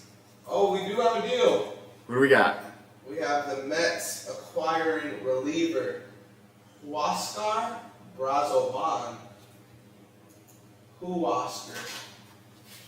How do you spell that? Huascar space Brazo Ban. Oscar Barzoban. So Another let's Miami say- Marlin. Marlins having the greatest fire sale of all time. Okay, I'll talk about Oscar in a second, but while we're on the Marlins, they are the worst organization in I think all of professional sports. Really? I think I would take Dan Snyder's Washington Redacted over these Marlins. Because, for years, they're like, well, we need pitching and all this. Like, they had Yelich, Ozuna, Stanton, one of the most underrated outfields of the 2010s, right? Beautiful. They just needed pitching to go with Jose Fernandez, and they're like, no, we can't buy anything. We're too cheap and everything. So they sell that outfield. Yelich wins an MVP. Could have won a second if he didn't get injured in 2019 immediately after the deal. Stanton tears it up in New York. He's not been the 50-plus home run Stanton the year before, but he's still tearing it up with the Yankees. Ozuna's having a fantastic career. And then, they have pitching, but then they can't get any hitting. And finally, they do something revolutionary. They hire Kim Nee to be their head of baseball operations. First woman in charge. Everyone's like, DEI hire, whatever. No, she does the job. She knows baseball incredibly well. She somehow pulls off a miracle and gets this team to the playoffs against all odds. I think their playoff odds, let's see, I think it was less than 10%. And they made it. Also, I have the IKF, what they got from. They got outfielder Charles McAdoo from the Pirates. Charles McAdoo. I'm going to run to the restroom really quick. Number 29 prospect. Yeah, I'll save the Marlins rant for when you get back, but I could talk about Oscar for a second. Solid sub-3 ERA, just another piece for a beleaguered Mets bullpen. Talked about it earlier, is they need somebody badly, especially with Edwin Diaz. He's coming back to form. He's still struggling, though. They need people to get to Diaz. And if he still doesn't want to close, they need someone to close for Diaz instead of Diaz. Good fastball. He doesn't qualify for a lot of stuff, but if you look at his baseball savant, xERA 2.49, right in line with his actual ERA.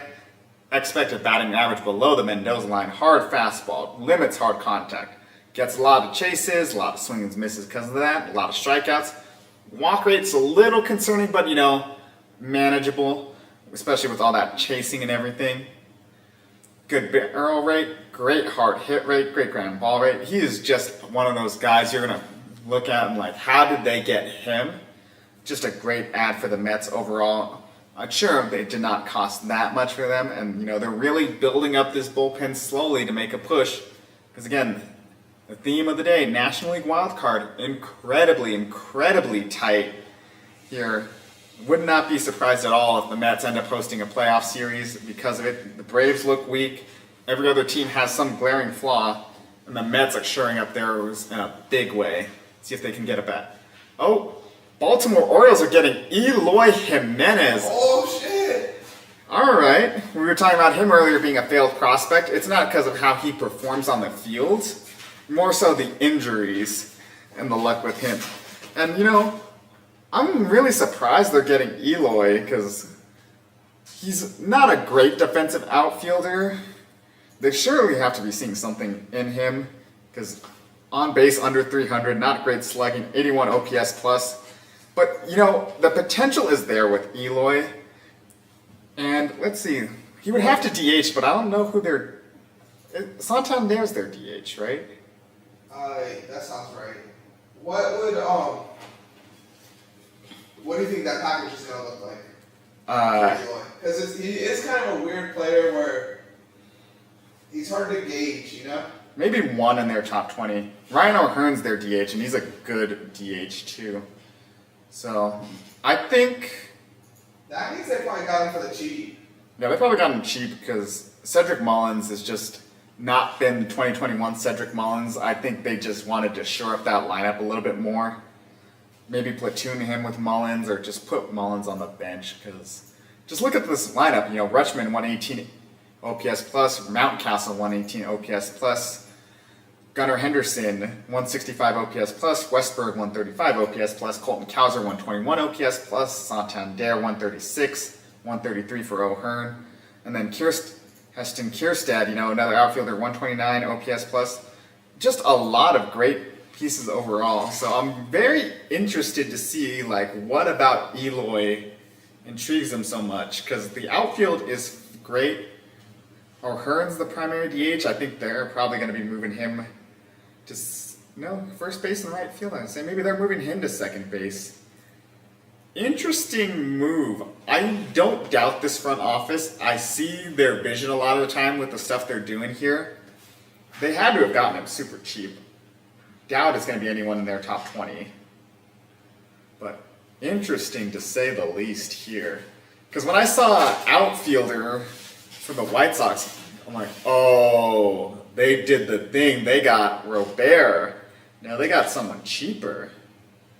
Very interesting move from Baltimore here. Guess what player the comments are saying got traded for Eli? Twitter comments, keep that in mind. Jackson Holiday. Jackson. Okay. Honestly, I haven't followed him since he got sent back down, but I'm sure it was not. Jackson Holiday? Yeah. He fits the mold. Just, white dude. White dude. Yeah. That's really the mold they're looking for, is white dude with long hair. I'm not smart enough to see the vision on this one. Because hitting has never been the concern with this Baltimore team. It's more the rotation needs to be solidified. Unless, Eloy Jimenez has taken the Brett Phillips, David Fletcher route. And is secretly a really good pitcher we don't know about. But I suppose if you're giving up 7, it doesn't really matter if you're scoring 8. True. Let's see what we can get with this deal is for. So I think we also hit 222 subscribers during this stream.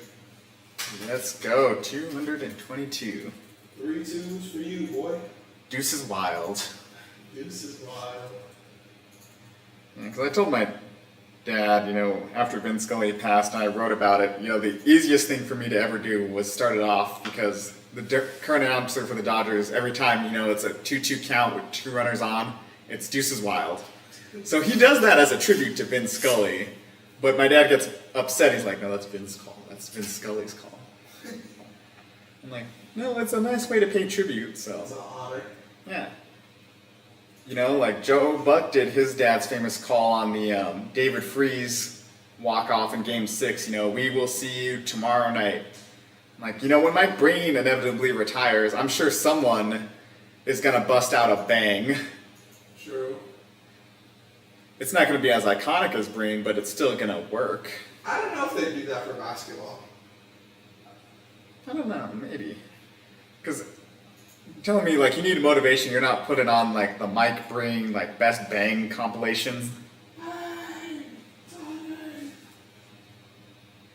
Smashing it past Pasquantino at first. Smashing it Oh, past is it Pasquantino. the one where, he Smashing just it puts no past effort and gets Pasquantino thrown at out? first. Smashing it past Pasquantino at first. Smashing it past Pasquantino at first. Smashing it past Pasquantino at first. Smashing it past Pasquantino at first. Smashing it past Pasquantino at first. Smashing it past I just Pasquantino don't at first. see Smashing it what past Eloy Pasquantino really at first. brings to this team. I get it, Mullins has not been the best, but Kierstad is right there to take over his outfield spot. He hits the ball very, very hard, but, he chases a lot, whiffs at about an average rate, not really barreling it up like you'd expect for someone hitting it that hard. Fielding, Your dad sent a crying emoji for the Vin Scully comments. I know. He's an average right fielder, never really played center in his career. I'm sure they see something he can fix in his swing. Do that, and then has Cowser made any appearances in center field? It just doesn't make sense for me. Yeah, he has some center field. So maybe move Cowser to center field, platoon him with Kierstad. Surprised we're not seeing the return yet. Those usually come later. Especially when it's just prospects, huh? Yeah. Underpay season.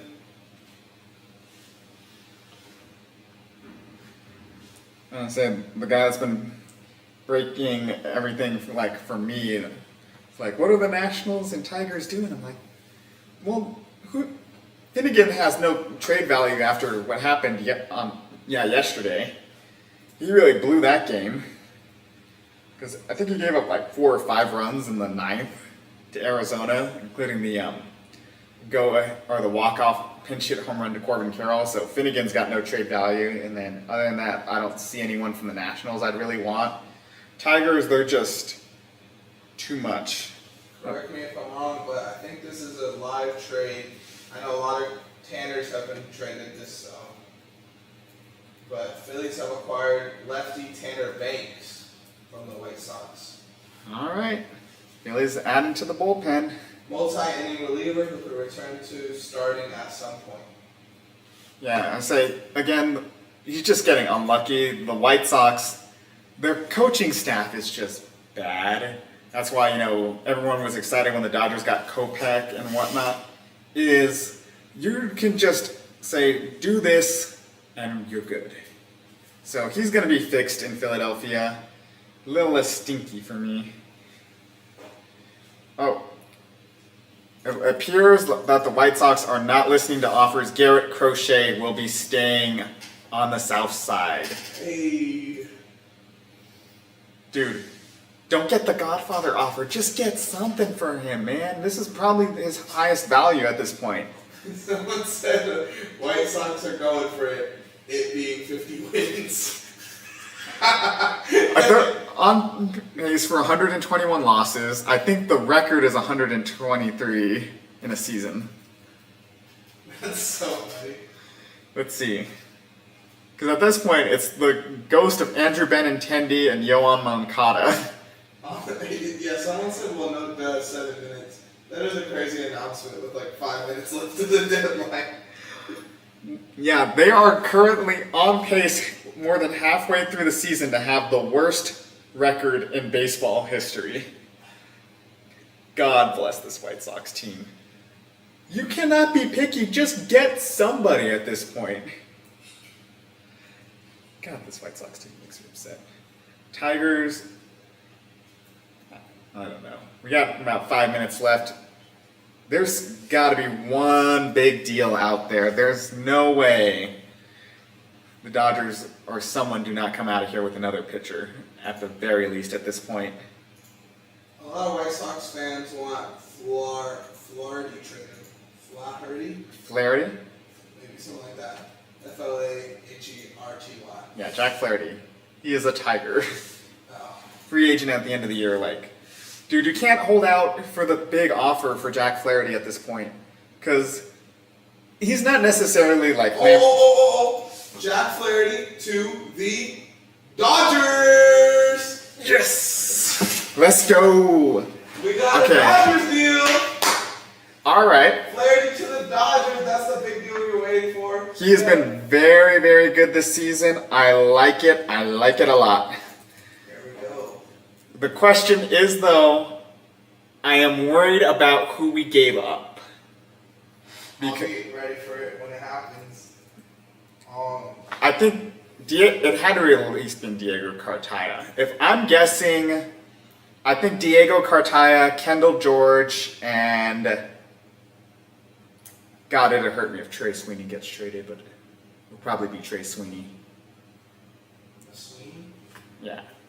He's a nice rental, and I think he's going to be, let's look at the playoff rotation, assuming Yamamoto comes back. So, Glasnow, Kershaw, Yamamoto, Flaherty.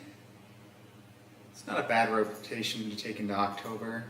It's not what you were really expecting, though. Not what you want, but what you gotta deal with. Yeah. Because I was thinking maybe move Flaherty to the bullpen and that Kenta Maeda, Julio Urias role, but we're just too injured at this point. That might have to be like what Walker Buehler does. Oh, fuck, I forgot Gavin Stone, too. Yeah.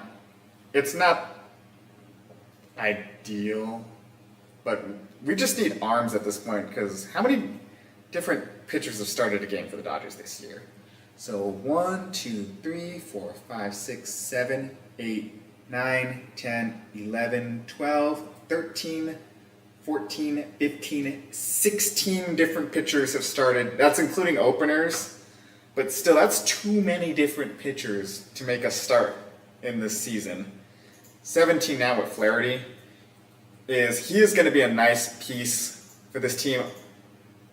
I worry about the prospect capital, but, you know, again, prospects are unknown. World Series rings last forever. And you just got to take pitching into this postseason, man. It has been rough watching some of the rotations we've thrown out there. Now, just go get me one more bat. 2 minutes ago, Jeff Payson tweets Jack Flaherty to the Dodgers. 1 minute ago, Ken Rosenthal tweets Dodgers are in serious discussions to acquire Jack Flaherty. Just be better, bro. Yeah.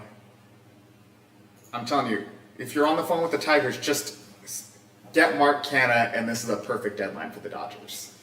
Mark Canha, they have 1 minute to do so, 2 minutes to do so. Well, deals are going to come in after. Let's see. There's got to be one more here. The Dodgers have also acquired center fielder Kevin Kiermaier from the Blue Jays. Yes! The Dodgers adding some depth pieces now. Yeah. Yeah. I don't think Kiermaier would be depth because he doesn't hit all too well. Like, last year was an anomaly. Kiermaier is more defensive center fielder, which thank God, because if this play lives rent-free in my mind, the fucking Pajes camping 12 feet away from the actual ball, all the miscommunication in the outfield.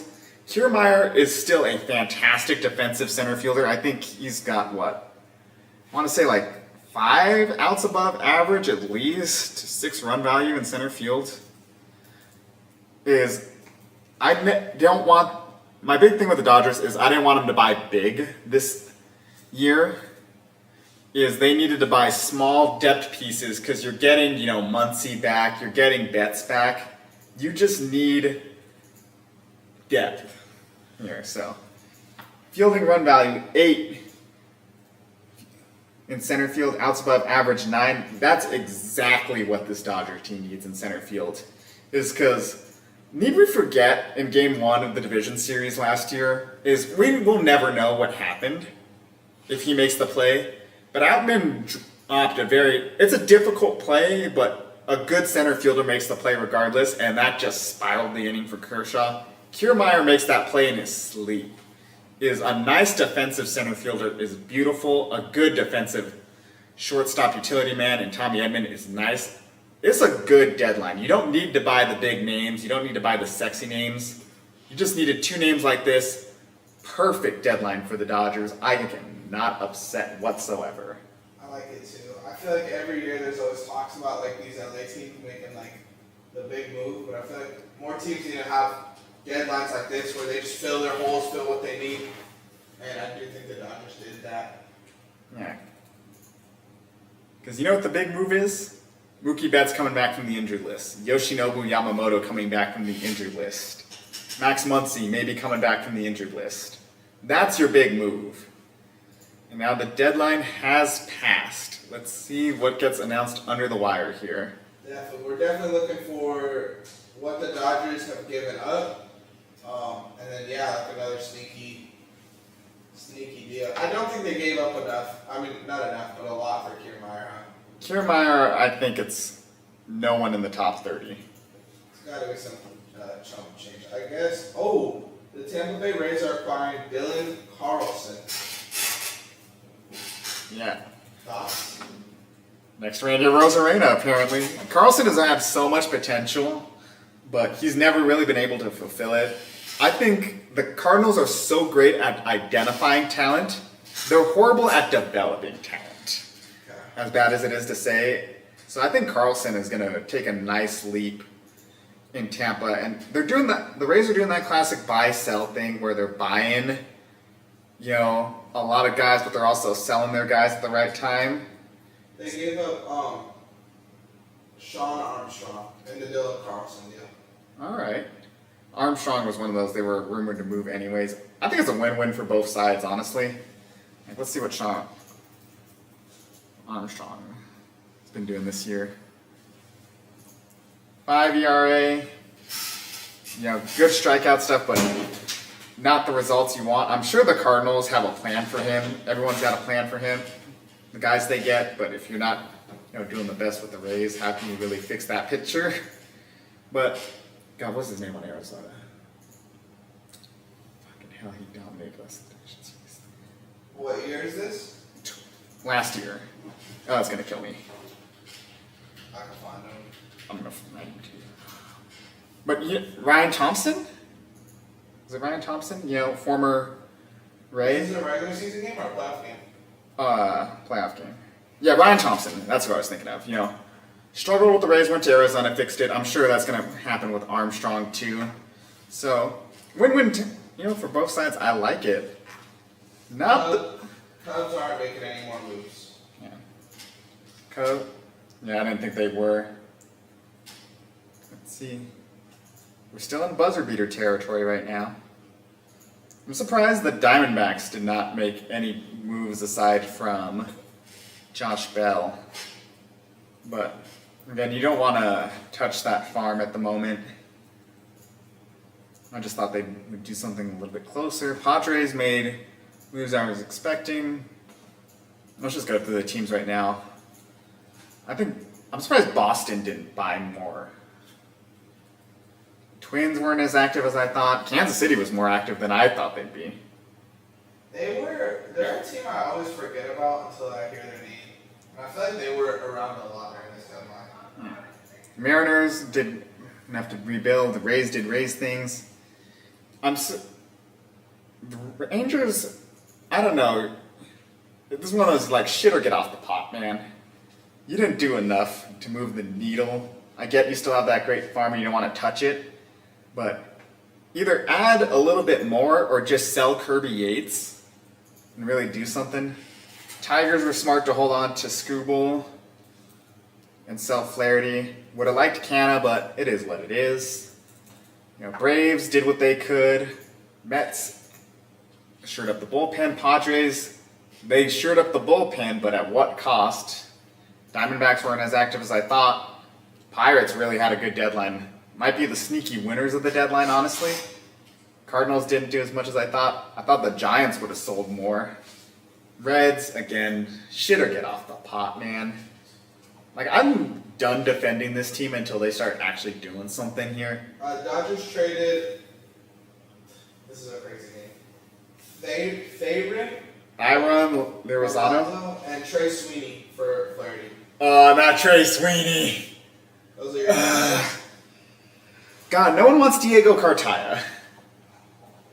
I get it, he's not been hitting the best in the PCL, but I thought for sure Cartaya was gone. I like Lozano more as, you know, a Will Smith replacement. Like, obviously Smith signed the 10-year deal, but he's not going to be catching for all 10 years. I'd be shocked.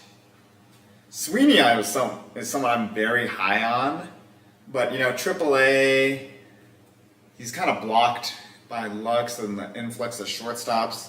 I wish we just got more for Sweeney, that's all. I'm a higher on him than most. I think from what the internet's saying, compared to a lot of the other pitcher trades, this is an underpay. Yeah. Oh, 100%. I thought for sure one of the top 5 was going, but they definitely underpaid. I don't know how Friedman keeps doing this. Like, him and Alex Anthopoulos, like, have to be some of those, like, most smooth-talking people ever, man. Because, again, you know, giving up your 22-8 prospect for Flaherty, who is better than a lot of the pitchers who got traded, like, it's a great underpay. I'm just upset because I'm very high on Trey Sweeney. Yeah. You know, but I'm a lot higher on what Jack Flaherty brings to this team's rotation overall. So, good deadline for the Dodgers. They probably are the winners of this, is they didn't pay the exuberant prices that everyone has paid. Like, Pirates, I think, are number 2 in terms of winners. They didn't give up a lot. They're rebuilding that rotation quite nicely. Let's see. Guardians winners. Shore up your pitching depth. You know, get a good bat. What about from the teams you did buy sell on? Were you right? Did you hit it? Okay, so let's look at the buy-sell series. I said the Royals should sell. They did a light buy. Didn't hit that one. Red Sox, I said should buy. They did a light buy. Hit. Mariners, I said should buy. They did, so that's a hit. Rangers, I said should buy. They did a very, very light buy. So we'll count that as a hit. Mets bought instead of sold, so I didn't get that one. Pirates, I said should have sold. They bought a lot. Giants, I said should sell. I think they made one trade. Reds, I said should buy, and they sold. So about 50-50. 50-50? Oh. As far as the Tanner Banks trade, we talked about Tanner Banks, right? Or you talked about Tanner Banks? Yeah. The Phillies sent William Bergola. Alright, let's see where he ranks on their prospect list. Willie Bergola. Just outside the top 10. Okay. I mean, shortstop, second base. You got a few shortstops in the system, and Trey Turner's going to be shortstop for a while. It's not the worst payment. Again, about in line with what pitchers are costing right now. So I like it. I think it's a win-win for both sides. I think Phillies came out as another one of the winners. You know, shore up your bullpen, all that stuff. In terms of losers, though, God damn it, Anaheim. You had a lot of pieces you could have sold, and you sold none of them, aside from Estevez. You could really jumpstart your rebuild, but no. We can make up an 11.5 game deficit. People pay money to watch Taylor Ward and Luis Rengifo. What Luis Rengifo is going to be remembered for is exactly two things. One, the failed Jock Peterson trade, and two, breaking up Clayton Kershaw's perfect game in the 8th. That's it. He had actual value at this deadline, and you did nothing. Taylor Ward was probably going to get you a nice return. Didn't do anything. Tyler Anderson was going to get you a nice return. Again, pitcher prices, aside from Flaherty, were super high. And again, Flaherty still got you a top 10 prospect from the Dodgers system and a good shortstop prospect. You could have gotten a lot for him. You got nothing. We got another trade. Ooh, who we got? Tigers have traded outfielder Mark Canha to the Giants. Are you fucking kidding me? Not only is it the guy I wanted, but he goes to the team I hate the most. This is like your ex getting together with the guy you hate most in this world. This pains me. Oh, this is so hard. Not ex, because you wanted him. So it's like Or the girl you want. The girl you wanted goes to the guy you hate the most. Damn it. That's Granted, it's not because I'm bitter about Mark Canha. Giants are also on the losers list. Like, dude, what the hell? just because they fucked you over. Not because they fucked me over. You just said you like the dude. I do like the dude, but I don't like the approach. Reds have traded outfielder Austin Slater to the Orioles. Okay, what are you doing, Baltimore? Baltimore's just taking whoever. They're collecting outfielders like Infinity Stones. And Austin Slater doesn't even look like your typical Baltimore Oriole, too. Very confusing move. Let's see. Austin Slater. No. No. Yeah, so Too old looking. there has to be something going on with their outfield that we don't know about for them to buy both Slater and Eloy. Because they have a good outfield. They didn't need one bat, let alone two out there. I haven't seen what the Eloy trade is, but you think if the Eloy trade was like dirt cheap, and then this trade was dirt cheap, maybe they were just like, fuck it, like we'll just take what we can get for free. There's no way the Eloy trade is as cheap as you're thinking it is. Because I think he's under contract till 2027. I'm trying to find this. 'Cause- Yeah, I'm surprised this trade was almost 30 minutes ago. Which one? The Eloy trade. Yeah, Eloy's under contract through 2026. He's making $16 million next year and 18.5 the year after. They're saying it's a low-profile prospect for Eloy. Verified source from... Maybe not. Steven Martinez, maybe? just barely outside, barely in the top 30. Confirming that AAA reliever Trey McGo. For Eloy? Yeah. Trey McGough. Interesting. He's a pitcher though. Yeah, but like a AAA reliever. Yeah, the White Sox are so confusing. Sell the team, Reinsdorf. Put someone actually competent in charge. Because I get it, like Eloy is injury prone. He's been bad this year, but he's still on a. No, he's making too much money for being injury prone and bad. But you still have, 2 club options. I don't know what they're thinking out there. Dude, the White Sox fans hate Eloy. Well, he was supposed to be like the next big thing, and then he keeps getting hurt. James Wiseman? No, because Eloy actually contributed. I think he had a playoff moment for them. That 2022 White Sox team. God, they were supposed. No, 21. When year did they make the playoffs? 21. Yeah, that's what. 21 White Sox team was supposed to be special. I think I was rocking with the White Sox then. Yeah, because that was like the Tim Anderson year. I love Tim Anderson, dude. He was so cool. He was an aura. Diamondbacks acquired reliever Dylan Floro from the Nationals. Not Dylan Floro. All the prospects you wanted moving or whatever. No, because he pitched some big innings for the Dodgers in that World Series run, and now he's going to the Diamondbacks, and he's gonna be good again. I just know it. The Mark Cannon trade was Eric Silva. So Silva gets moved this offseason. Oh no, not a Silva too. Jeez. God damn it. Oh wait, you just got traded to ESPN, Joseph. Damn it. You wanted the rebuild? You're running from the grind. Look, I'm not saying if I have a son and he makes the Giants that I'm not going to support him. I'm still going to love him all the same. But I'm not putting on that jersey. So you're saying, like, if your son's the Giants, you're like a North Carolina dad if he has a gay kid? Equal. I wouldn't go that far. But like, I respect you. I'm not putting on that orange. I will cheer you on at the game. But that's about as far as I'm willing to go. I won't go to the stadium, I'll watch from home. No, the stadium's beautiful. But you gotta go to San Fran as a Dodgers fan daily? Fair? That is true. It's too expensive to live in San Francisco anyways.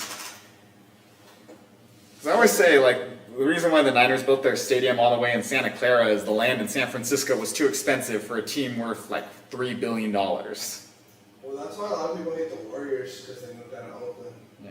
Now people can't It's not the afford to same. go to those games. But, Dylan Floro, 2.06 ERA with just a touch over 1. Doesn't have the same strikeout numbers he did when he was with Cincinnati and LA. But, he's still having a great year for the Nationals. And again, the Diamondbacks, like we've been talking about with the Mets and everything, you can never have enough pitching here. Especially, they saw what their life was like after the Paul Sewald injury. He's back now, but you don't want to go through that again. So, he adds to a very nice bullpen. Sewald, 110 ERA plus. Bryce Jarvis, 126 ERA plus. 161 ERA plus for Ginkel. Ryan Thompson, god damn you, 222 ERA plus. Mantiply is average, and Justin Martinez 187 ERA plus. Just add dudes to the bullpen because the rotation has been rough this year. Pfott has been good, Gallen's been good, everyone else has been various degrees of awful. Jordan Montgomery, Cecino, and Nelson, bad, sneaky no. So if you can't have a good rotation and you don't want to pay those prices, go shore up your bullpen. Can't afford the Sprouts, go to Aldi. It's looking like we're wrapping up the deadline here. All right. So the Diamondbacks get out of the losers category because they at least made a couple moves. Actually, We got a deal. Seth Johnson headed from Baltimore to the Phillies. oh, is that the Christian and Pache? Oh yeah, they got Christian Pache too. What the hell are you doing? Just making moves. I think he was traded for Christian Pache. Yeah, I think so too. It's a completed deal above this week. We switched over from Twitter to the ESPN live coverage of the deadline. Yeah, that one was done, I think, on Monday. So yeah, they got Christian Pache.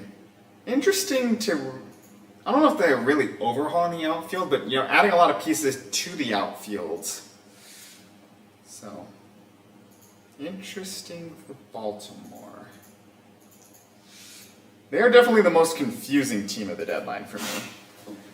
Because they bought a lot, but I don't know if I would necessarily call them winners.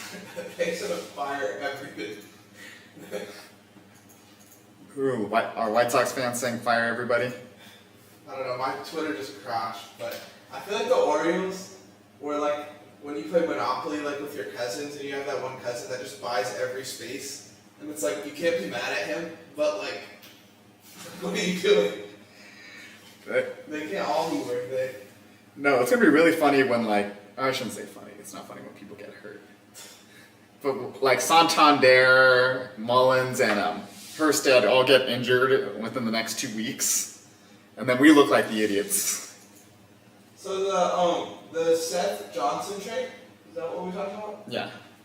It was actually for Gregory Soto. Oh. They made 2 deals with Philly? Yeah. Just chill like that. That's weird because you never see contender swap players. Like last time I remember was like Joey Gallo to the Dodgers. Are they in the same conference? No, but they were my picks to make the World Series in the midseason predictions. Okay. So interesting moves here. Really want to see what's going on with Baltimore acquiring a lot of guys like this. He does fit the mold though. Got that Gunnar Henderson face. What's his name again? What did I say? Seth Johnson. Alright, let's grade this. Grade this Oriole. Is he an Oriole or is he not? I say he gets a solid B plus in terms of the look. Oh, that is an Oriole, bro. Yeah. That is, I don't know, that might be an A. That might be an A plus Oriole. There's a lot of Seth Johnsons on here though. Like this is not an Oriole. This definitely is not an Oriole. But this guy? Yeah, that's a Baltimore Oriole. That's an Oriole. They don't have a scouting department. They have like Joan Rivers from Fashion Police, like going over every guy. Like, yeah, he fits the look, he fits the mold. Or they just have like a white college girl who just like scrolls through Instagram to find those prospects. They just have Tinder in fucking South Carolina. That's where they find their top players. Oh no. Alabama sorority girl just going through adding all her buddies. Yeah, exactly. Hey, how would you like to be an Oriole? That's she slid in my DMs. Not looking for dates, just looking for third baseman. Do you throw 95 miles an hour? This girl walked up to me and said I looked like Jackson Holiday. And next thing you know, I'm signed with the Orioles. Next thing you know, I'm the 14th prospect. Oh. Alright. So let's see. Let's go over all the teams before we head out and just do some quick winners and losers. Cleveland is a winner. Added the rotation, like we said, and added Lane Thomas to shore up the lineup.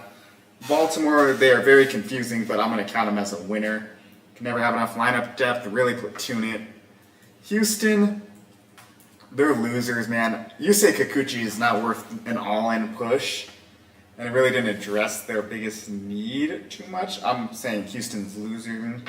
New York, with the Jazz Chisholm thing, they're winners. They really need just somebody behind Judge and Odo, so he had a great start. Yeah, he hit one home run off a position player, but he hit one off the Cy Young favorite at the moment, so the winners. Twins. We have Martin Perez has been traded to the Padres. Martin Perez.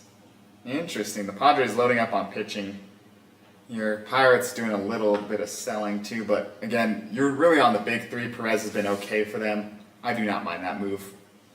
So, Mariners, they won. They didn't get They got Randy, they got Justin Turner. See if that's enough to turn this offense around. Texas, they're losers. Should or get off the pot, man. I'm sorry. Tigers, they did what they could. They weren't going to sell Scooble. I'll count them as a winner. Toronto needed to sell more with their losers. Angels needed to do a lot more selling. They lose in a big way. Oakland got what they could for what they had. They weren't going to sell Brett Rooker, so yeah, they're winners. Chicago, this is your best chance to get something for Crochet. I'm sure the extra 2 wins you get for having Garrett Crochet is really going to help you out this season. Losers. Phillies win, shore up the bullpen, do what you can. Dodgers win. Brewers,